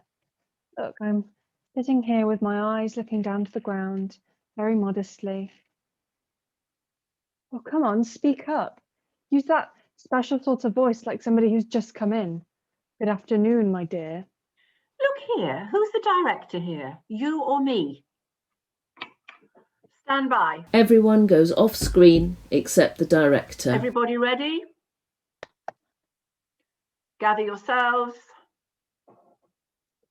Preparing. The red theatre curtains from before fill the screen. The father and stepdaughter come on video with the same stylised parlour background as Madame Pache. Good afternoon, my dear. Good afternoon. Ah. But tell me, this won't be your first time, will it? The first time you've been here? No, sir. You've been here before? More than once? Well, then, it shouldn't be too. May I take off your hat? No, don't. I'll do it. The stepdaughter takes her hat off unsteadily. Here, give your hat to me. I'll hang it up for The you. stepdaughter shakes her head and puts the hat to one side. Such a pretty, dear little head like yours should have a much smarter hat than that one. Would you like to help choose one, then, from these hats of Madame Pache's hanging up here? Would you? I'd like to see how they actually managed to do that. God's sake, shut up. Don't try to be funny. We're rehearsing. Please go on, will you, from where you were so rudely interrupted? No, thank you, sir. Oh, don't say no to me. Say you'll have one. To please me.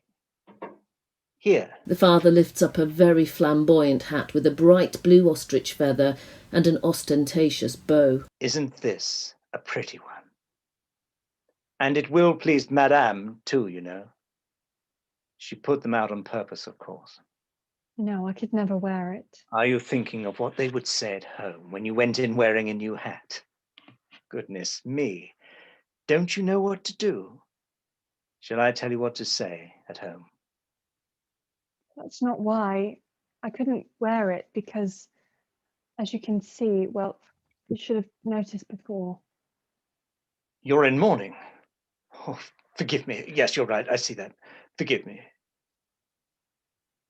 I really am very sorry. Don't go on, please. I ought to be thanking you and not letting you blame yourself and get upset. Don't think any more about what I've just said, please. And I should do the same. I should Try to forget that I'm dressed like this. Hold it. Hold it. The stepdaughter and the father go off video. Callum, don't put that last line down. Just leave it out. It's all going very well, very well. And then we'll put in the bit that we talked about in the interval. Cast, that scene with the hat was good, wasn't it? The stepdaughter and the father return with the geometric backgrounds from before. But the best bit's coming now. Let's get on with it. Yes, yes, yes. Be patient. Wait a minute. Of course, it'll have to be made a lot more light-hearted. And it'll have to be a lot quicker too. Yeah, there's nothing particularly difficult about it apart from this technology. Shall we go through it now? Yeah, should we take it from my entrance? No, now then, listen, just imagine that scene between you and Madame Pache is over. I'll write it up properly myself later on. Where are you going now? Well, I'm going to need a hat, aren't I? Well, this one isn't really right, but it's the only one I've got handy. Actor 1 gets up, walks off screen and comes back with a silver ski hat with a very large furry pom-pom. Well, it'll do. Yes, good. Ready? Put your heads down. But she's not dressed in black. Oh, but it will be. And I'll look a lot better than you do, darling. Look, just watch and listen. You might learn something. Right, come on. Quiet, please. Take it from his entrance. Callum, can you please feed the lines? Actor 3 goes off video. The director goes off video. Father, good afternoon, my dear. Good afternoon, my dear. Actor 2 rubs his hands lasciviously. No. Don't you dare laugh like that, young lady. The rehearsal room is a safe place for actors to play and explore. A sacred place of creativity where nobody mocks. We're never going to get anywhere at this rate. I'm sorry, I can't help it. The lady never moved when he spoke, but if it had been me and I heard someone say good afternoon to me in that way and with a voice like that, I should burst out laughing. So I did. He's quite right. His whole manner, his voice. To hell with the manner and the voice. Just sit there and listen, will you, and let me watch the rehearsal. Look, if I have to play a dirty old man who's going into a knocking shop... Take no notice of them. Ignore them. You were marvellous, darling. Go on, please. It's going well. Very well. Right then, from the top. Father, good afternoon, my dear. Good afternoon, my dear. Stepdaughter, good afternoon. Good afternoon. Father, but this won't be the first time, I hope. But this won't be the first time, I hope. Not, I hope. Will it? It's will it. Say will it, and it's a question. Look, I distinctly heard Callum say, I hope. So what? It's all the same, hope or will it. It doesn't make any difference. Carry on, perhaps still a bit lighter. I'll show you, listen to me. Good afternoon, my dear. Stepdaughter, good afternoon. I know. Good afternoon. But tell me, this won't be the first time, I hope. Will it? You see, surprise, anxiety, self-satisfaction. But tell me, this won't be the first time, will it? The first time that you've been here, right? Understand? And then she says, no, sir. See what I mean? More subtlety. Carry on from her reply. Stepdaughter, no, sir. I know. No, sir. Father, you've been here before, more than once. You've been here before? More than once? No. Wait for it. Let her answer first. So you say, you've been here before. And she, now. Oh my God. But what now? Nothing. Come on then. Now it's you. Father, more than once. Yes. More than once. It shouldn't be too... Line! May I take off your hat? May I take off your hat? Right, that's it. I'm not taking any more laughter from that woman. I'm off. Nor am I. I've had enough. It's insufferable. Why don't you come and join me in the green room? I'm teaching Pam a new task. The actors go off video. Once and for all, young lady, will you please shut up? Yes, I'm sorry. I'm sorry. Look, you're an ill-mannered little tyke. That's what you are. And you've gone too far this time. Yes, she went too far, but please forgive her. Why should I forgive her? Her behaviour is intolerable. Yes, it is. But you see, that scene made such a peculiar impact on us. Peculiar? What do you mean peculiar? Why peculiar? Well, I'm full of admiration for your actors, both the gentleman and the lady, but you see, well, they're not us. Of course they're not. They're actors. Well, that's just the point.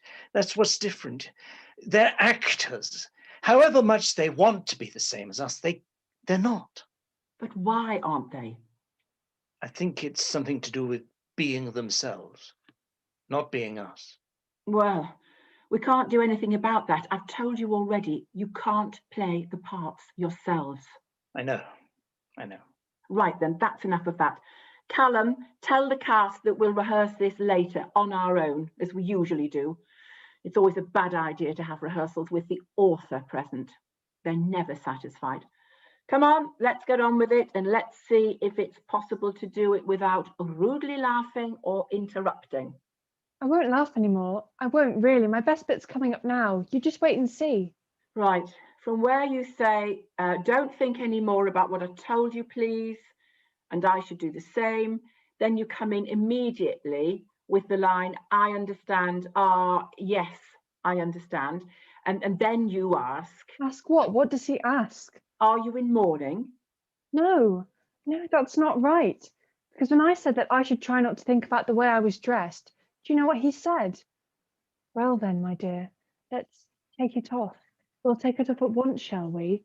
Your little black dress. Oh, that's great. That'll bring the house down. But it's the truth. The truth? Do me a favour. This is the theatre, you know. Never let the truth get in the way of a good story. Shakespeare didn't. What do you want to do then? You'll see. Just leave it all to me. No, I won't. I know what you want to do. Out of all of my feelings of revulsion, out of all of the vile and sordid reasons why I am what I am, you want to make a sugary little sentimental romance. You want him to ask me why I'm in mourning, and you want me to reply with the tears running down my face. It's only 2 months since my father died. No, I won't have it. He must say to me what he really did say. Well then, my dear, let's take it off. We'll take it off at once, shall we, your little black dress? And I, with my heart still grieving for my father's death only 2 months before, I went behind that screen, and with my fingers trembling with shame and loathing, I took off the dress and unfastened my undergarments. For God's sake, what are you saying? Truth, I'm telling you the truth. All right then. I don't deny it's the truth, right? And believe me, I understand your horror, but you must see that we really can't put a scene like that on the stage here. You can't. Then thanks very much. I'm not staying here. No, listen. No, I'm not. I'm going. I'm not stopping. The pair of you have worked all out together, haven't you? What to put in this scene? Well, thank you very much. I understand everything now. He just wants to get to the bit where he can talk about his spiritual torments. But I want to show you my drama. Mine. Now we're getting to the truth of it, aren't we? Your drama. Yours. Well, it's not all about you, you know. It's about other people's drama too, about him and your mother here. I mean, you can't have someone coming on the stage like you are and trampling all over the characters and taking the play over. Everything has to be balanced and edited so that we only show what needs to be shown. Look, I know perfectly well that we all have a drama playing continuously inside us, and that it all seems, you know, important. But that's the difficulty, to show only what's relative to all the other characters, and in the small amounts that we do show, to only hint at the inner life of the character.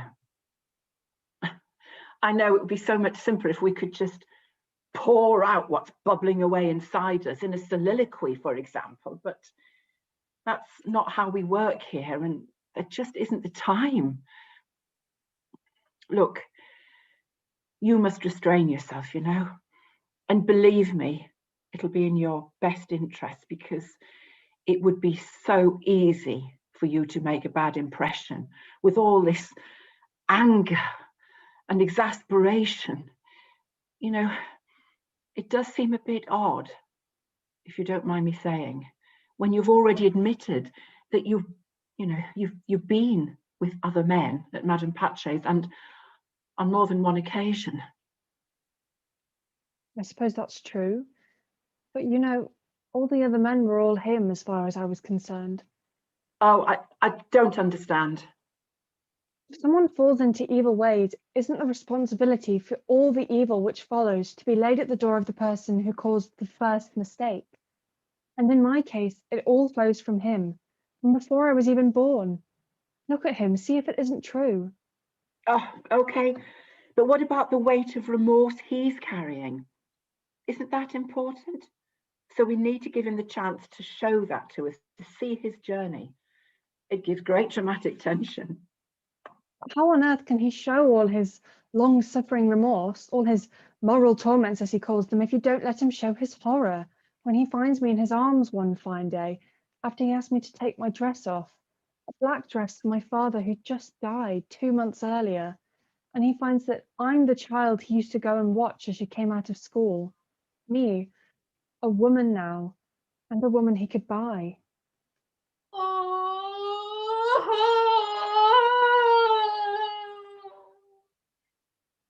And right now, we're here on our own, and the public doesn't know about us. But people will get tickets and come and watch us, and you will present us and our story in whatever way you choose, I suppose. Wouldn't you like to see the real drama? Wouldn't you like to see it explode into life as it really did? Oh, of course, nothing I'd like better than I can use as much of it as possible. And persuade my poor mother to leave. No, don't let her. Don't let her do it. But they're only doing it for me to watch. Only for me, do you see? It's just pretend. I can't bear it. I can't bear it. But it's already happened. I can't see what the problem is. No, it's happening now as well. It's happening all the time. I'm not acting my suffering. Can't you understand that?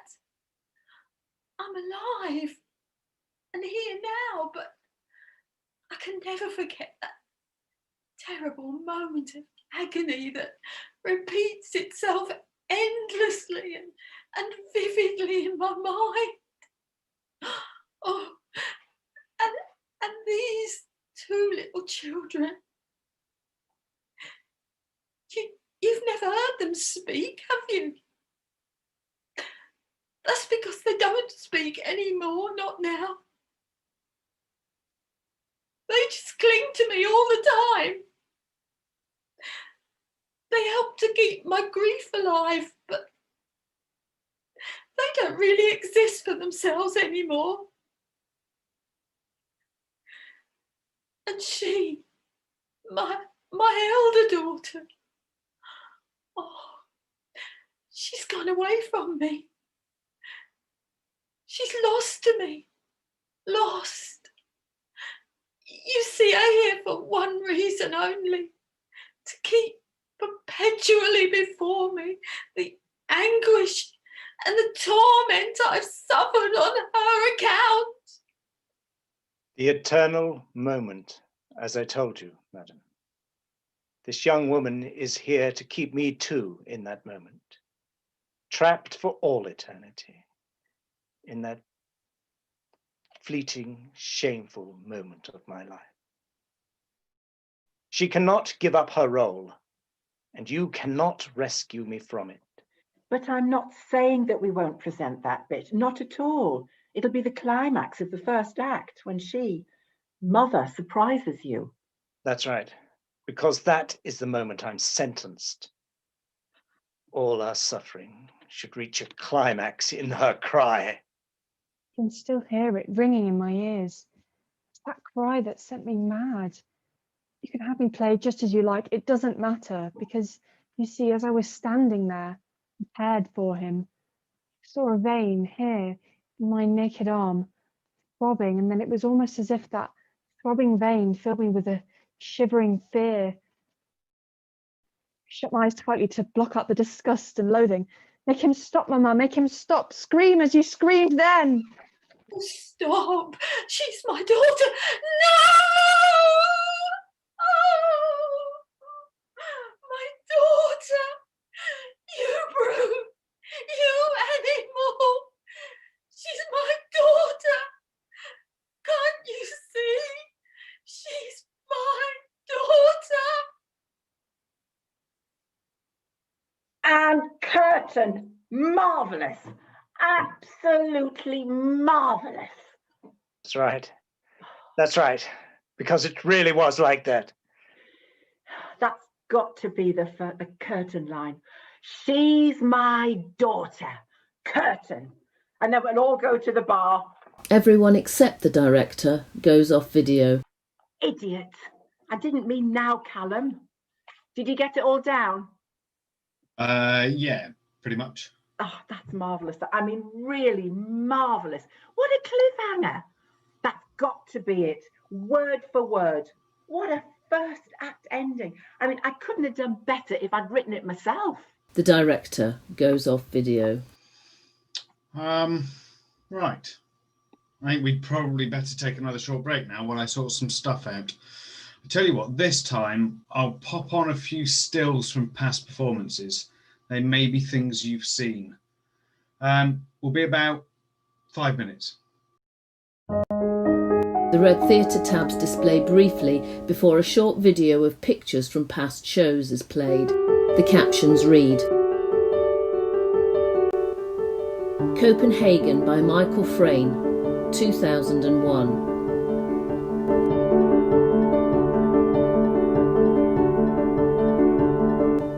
Top Girls by Carol Churchill, 2014.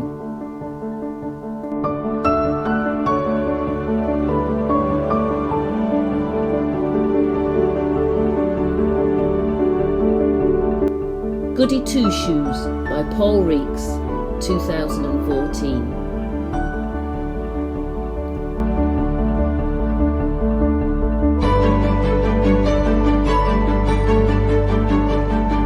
When We Are Married by J.B. Priestley, 1992. My Friend Miss Flint by Donald Churchill and Peter Yeldham, 2019.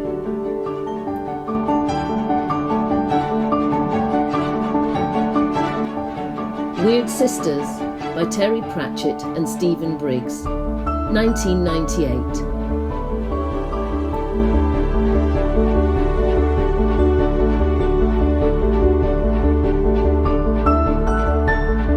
Portrait of a Nude by Laura Sharmas, 2018.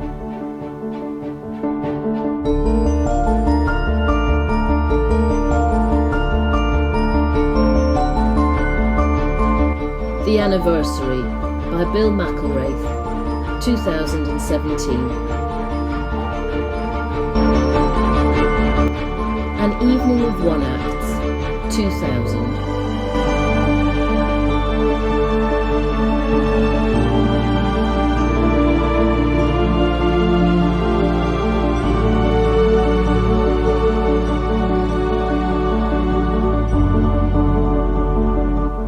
Salt of the Earth by John Godber, 2018.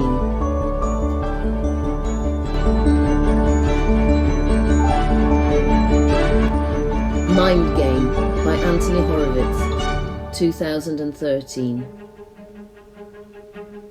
Mr. Wonderful by James Robson, 2019. Pyramus and Thisbe by William Shakespeare, 2020.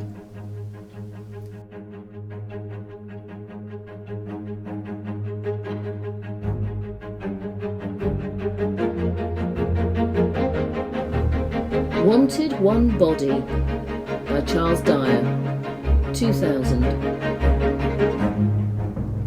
Confusions by Alan Ayckbourn, 2013.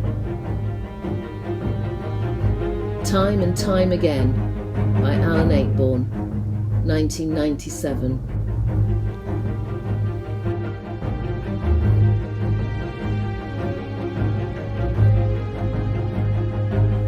Scenes from a Separation by Andrew Bovell and Hannah Rayson, 2005.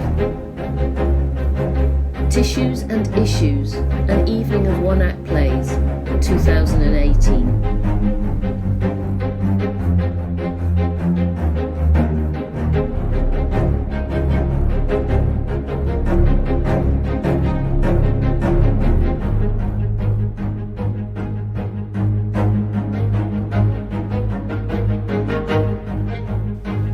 A Christmas Carol by Charles Dickens and Neil Bartlett, 2016.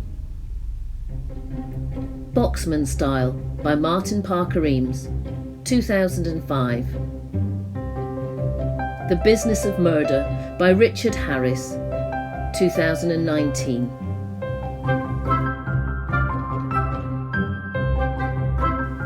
We Come Up From Mummerset by Peter Myers, Alec Graham and David Climmy, 1998. West Bridgford Dramatic Society, 70 Years of Drama. The red theatre curtains from before fill the screen. The director has her room behind her. The characters have slightly modified neutral geometric backgrounds as before. The son has his back to the screen, reading a book.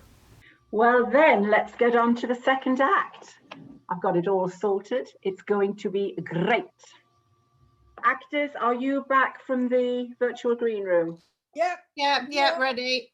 Right, now listen, just stay off video. I only want to see the family on screen. You might want to take your own notes on this scene. This is where we go to live at his house. In spite of the protestations of Moody over there, he must make it clear that he strongly objected to his mother living with that man. That doesn't matter. The worse it was for us, the more his father suffered from remorse. Yes, I know. I'll take it all into account, don't worry. But to set my mind at rest, madam, please do make sure it's clear. I tried all I could to reconnect. No, to pacify me, to persuade me that this despicable creature wasn't worth making trouble about. Go on, set her mind at rest, because it's true, she tried very hard. I'm enjoying this.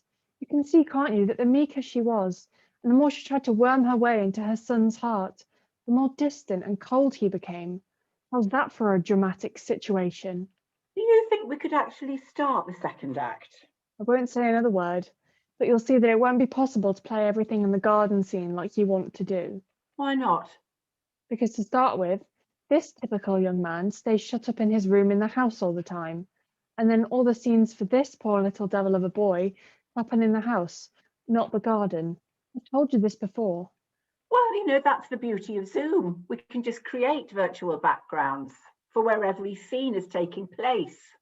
Much easier than having the ASMs do a full set change while the audience have a cup of tea. The characters look around at the unseen voices. Yes, you see, it helps us maintain the illusion. Illusion? For pity's sake, don't talk about illusions. Don't use that word. It's especially hurtful to us. Why, for God's sake?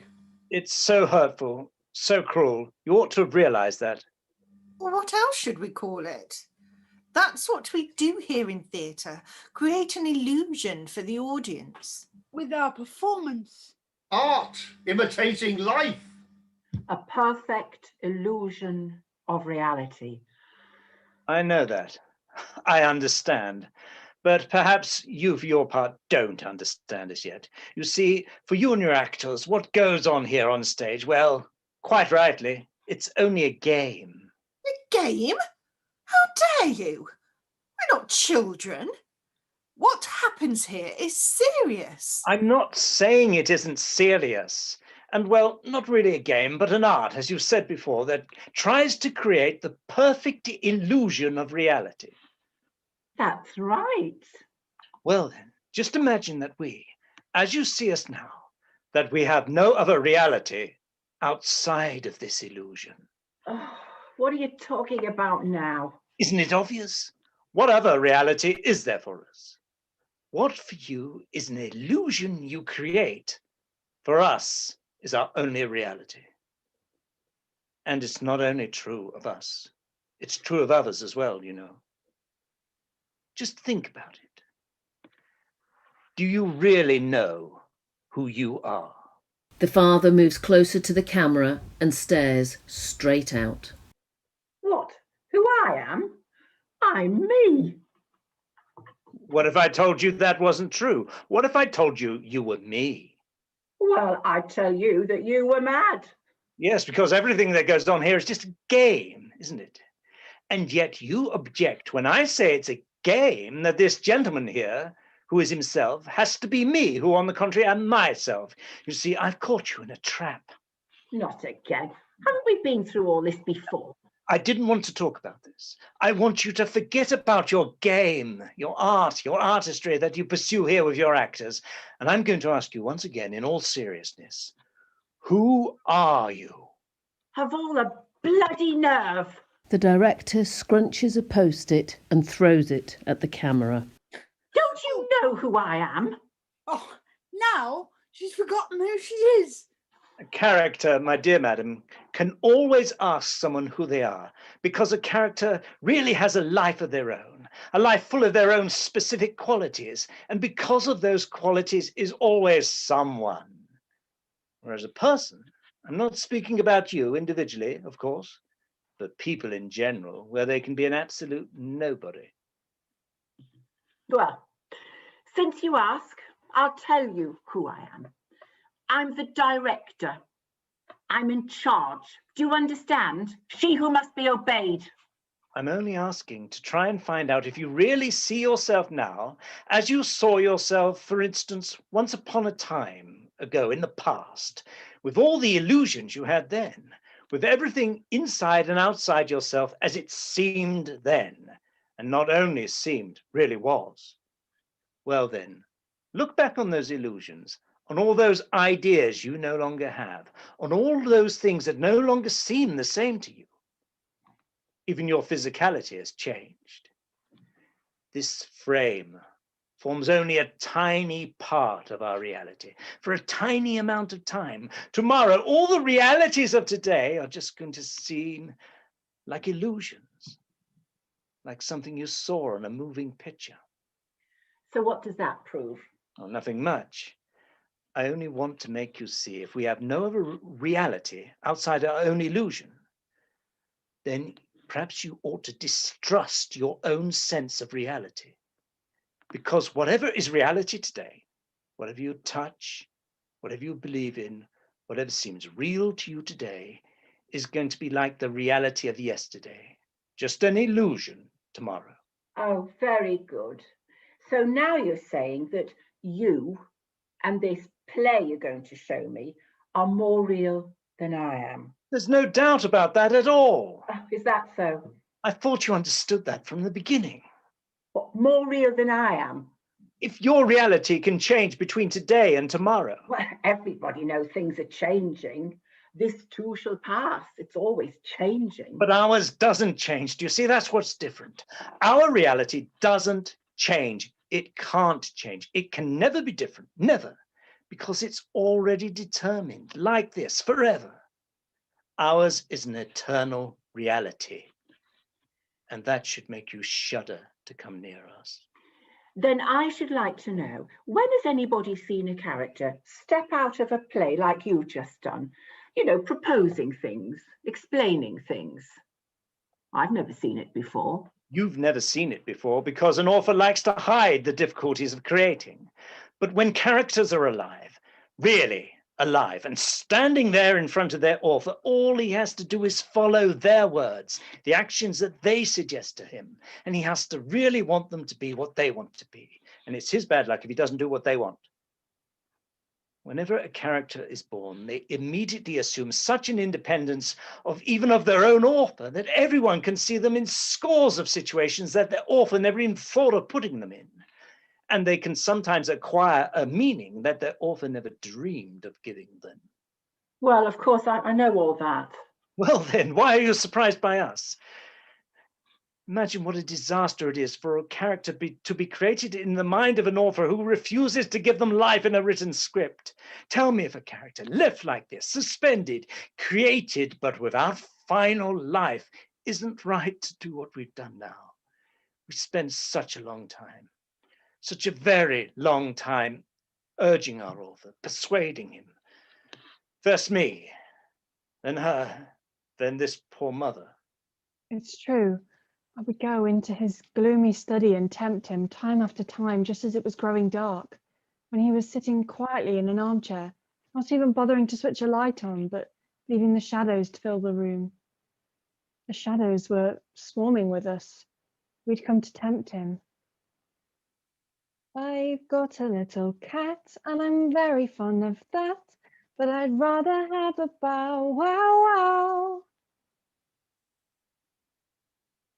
Mother, there, with that son of hers, and me with the little girl, and that poor little boy, always on his own, and then me with him, and then at last just me, on my own, all on my own in the shadows.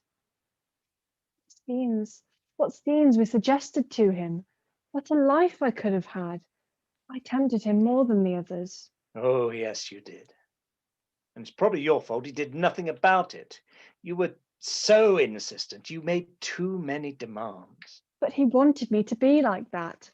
I think it's more likely that he felt discouraged about the theatre and even despised it because the public only wants to see a nice little farce or... Look, let's get on. For God's sake, come to the point. I'm sorry, but if you ask me, we've got too much happening already. Just with our entry into his house. You said that we couldn't have too many scenes. Yes, of course we can't. We must combine things, group them together in one easy flow so that the audience can follow it properly. Not the way you're wanting to do things, with the boy coming home from school and wandering around the house like a lost soul, hiding behind doors, brooding on some plan or other. What was it? What did you say he was going to do? Wither him. It would shrivel him up completely. Oh, that's it. That's right. Yes. Get that down, Callum. And then you said you could see it growing stronger in his eyes. Isn't that what you said? Yes, that's right. Look at him. The mother soothes the little boy ragdoll. Yes, great. And then you want to see the little girl out in the garden, all innocent. One in the house, one in the garden. Yes, playing in the sun. So happy. It's the only pleasure I have left. A happiness. A delight in playing in the garden, away from the misery and the squalor of that sordid flat where all four of us slept. And she slept with me. With me, just think of it. My vile, contaminated body, so close to hers, with her little arms wrapped tightly around my neck, so lovingly, so innocently. In the garden, whenever she saw me, she would run and take my hand. She never wanted to show me the big flowers. She would run about looking for the little weeny ones so she could show them to me. She was so happy, so thrilled. We'll have the garden scene. We'll have it, I promise. And you'll be pleased with what we do. We'll have all the scenes in the garden. Callum, can you find a garden scene? Something with large foreboding suppressors and a sky like monk would paint. It's got to be evening, moonlit. Holding. The characters go off video and quickly return with a stylised moonlit garden scene. Hang on, where have they all gone? Oh, yes. It is an intense blue with dark pine trees that are outlined in silvery white. Look here now.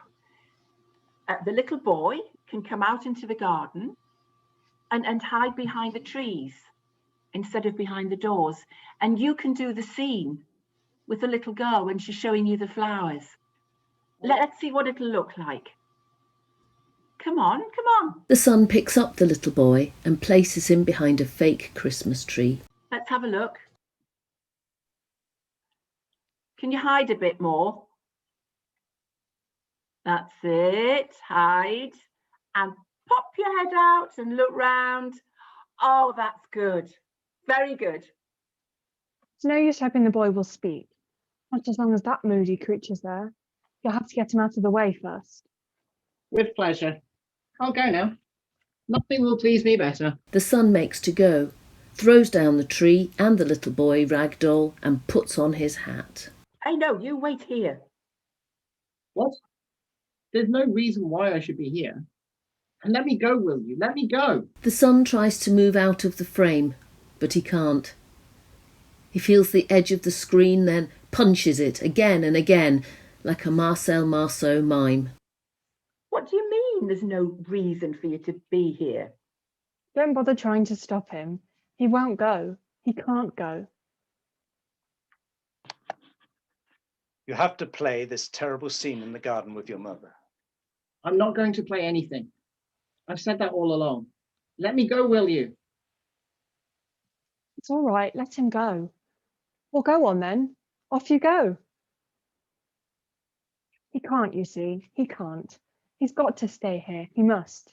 He's chained to us forever. No, I'm the one who goes. When what must happen does happen. And I run away because I hate him. Because I can't bear the sight of him any longer. Do you think it's possible for him to run away? No. He has to stay here with that man and his mother there. Come on, Mama. Come on. Look, she's going to try to stop him. Imagine how she must feel at showing her affection for him in front of your actors. Her longing to be near him is so strong that, look, she's going to go through that scene with him again. But I'm not. I'm not.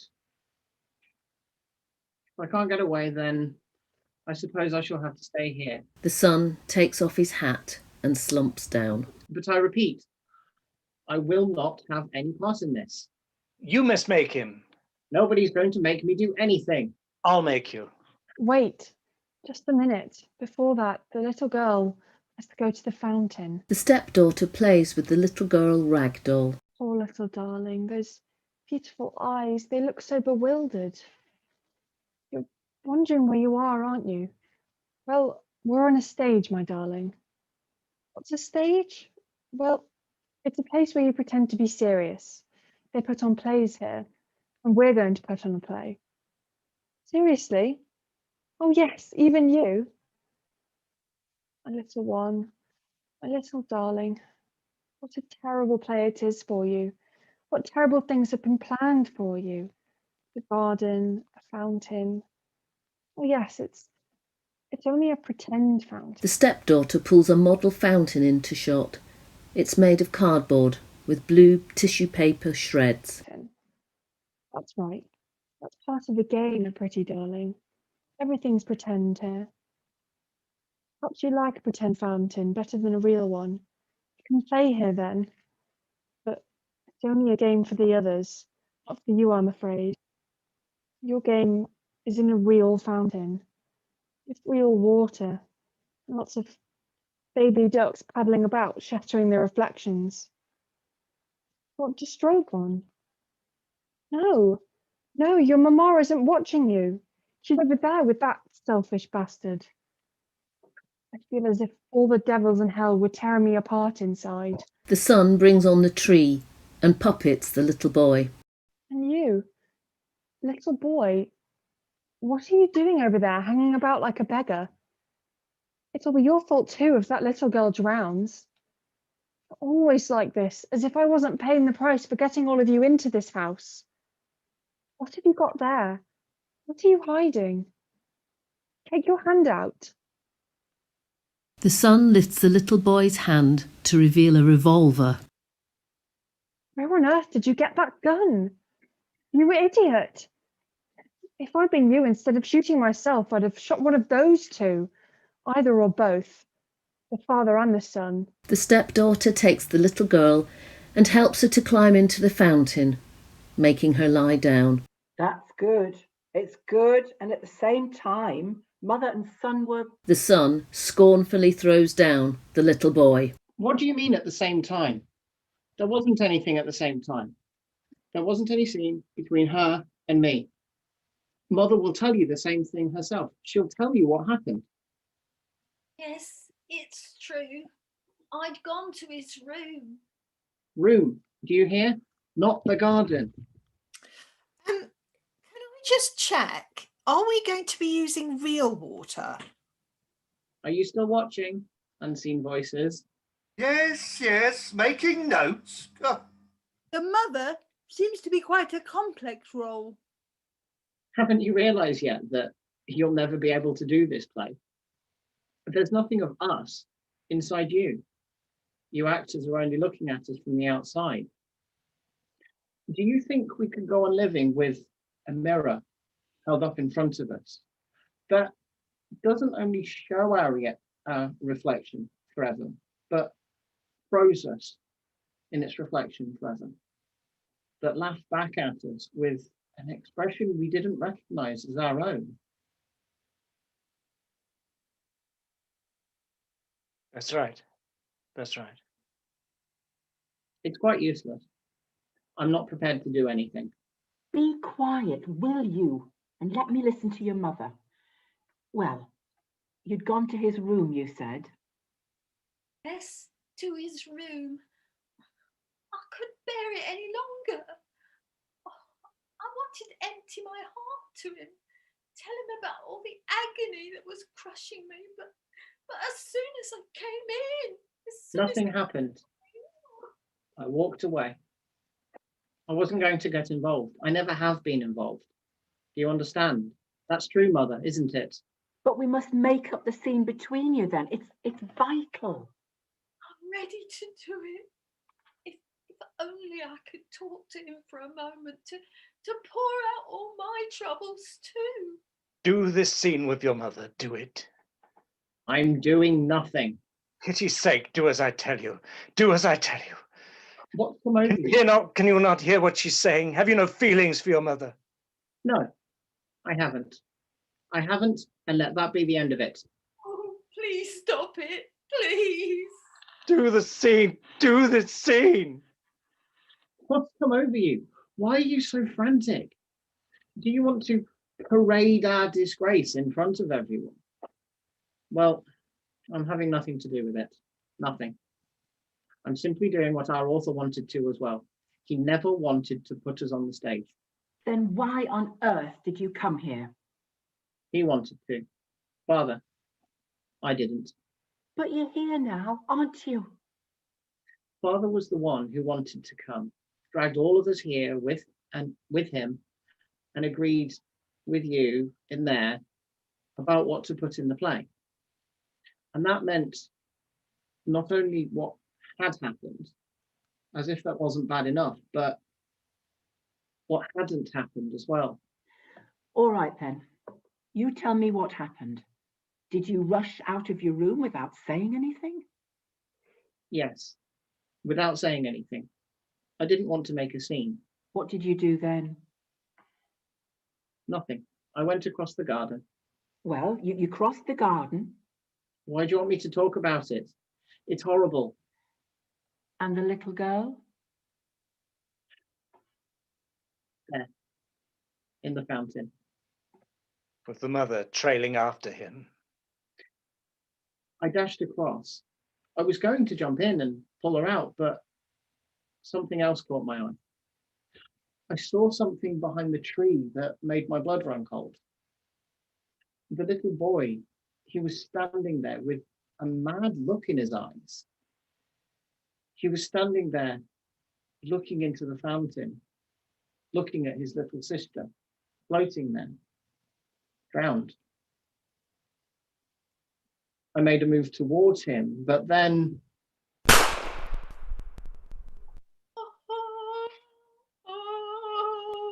My boy! My boy! Help! Oh, please help me! The mother lifts up the corpse of the little boy. Was he hurt? He's dead. Oh, the poor little boy. He's dead. Oh, what a terrible thing. So sad and so young. Dead. It's only make-believe. He's only a puppet. It's real. It's real, ladies and gentlemen. This is reality. Everyone on screen comes up close to the camera and looks out intently. This is reality.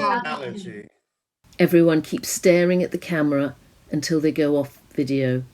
Only the stage manager is left on screen. Right, so that's it then. At this stage, we'd normally have everybody running around on the stage, all the characters and the actors, but we can't really do that now, can we? So anyway, they're all waiting off to come back and take a bow. So thanks very much for watching 6 Characters in Search of an Author. In the programme you were sent with the YouTube link, you'll have information on West Bridgford Dramatic Society and links to our website. Also, you'll be able to see in there information about all the unseen people who made this production happen. But right now, the people you have seen are all waiting to come back out and take a bow. So I shall invite them out in order of appearance. First, we have Rachel Ross, who is actor number 3. Hello. Pam, the assistant's dog, jumps onto Rachel's lap. Good girl. With Pam the Wonder Dog. Next, we have Tim Farrow, who is actor number 2. Anyone for a cycle? We have Barbara Seymour, who was the director. Sleep well. Leslie Flounders, who was actor number 1. Thanks for watching. Richard Young was the father. You like the hat? Savannah Dixon was the stepdaughter. No hatpins were harmed in the making of this production. Jackie Tybers was the mother. My 2 little children. And Don Gaskell was the son. I'm not grumpy, honest. Finally, you had me. I was the stage manager and a Madame Patche. So, if you've enjoyed tonight's performance of 6 Characters in Search of an Author, then please place a comment on our Facebook, follow us on Twitter or Instagram. Generally tell the wider world about the West Bridgford Dramatic Society. There were links in the e-programme that were sent with further information. We're always looking for new members for our group. There is a full and exciting online activity programme for our Tuesday social gatherings, and we are always looking for new members. So there's lots more where this has come from. We're just working out the details of what our next project will be, and we hope to bring that to you early in the new year. For now, though, for the last time, thanks very much. Good night. Callum Sharp toasts the audience with a lavishly decorated cocktail. There is a final group wave, and the red theatre curtains on the screen ends the play.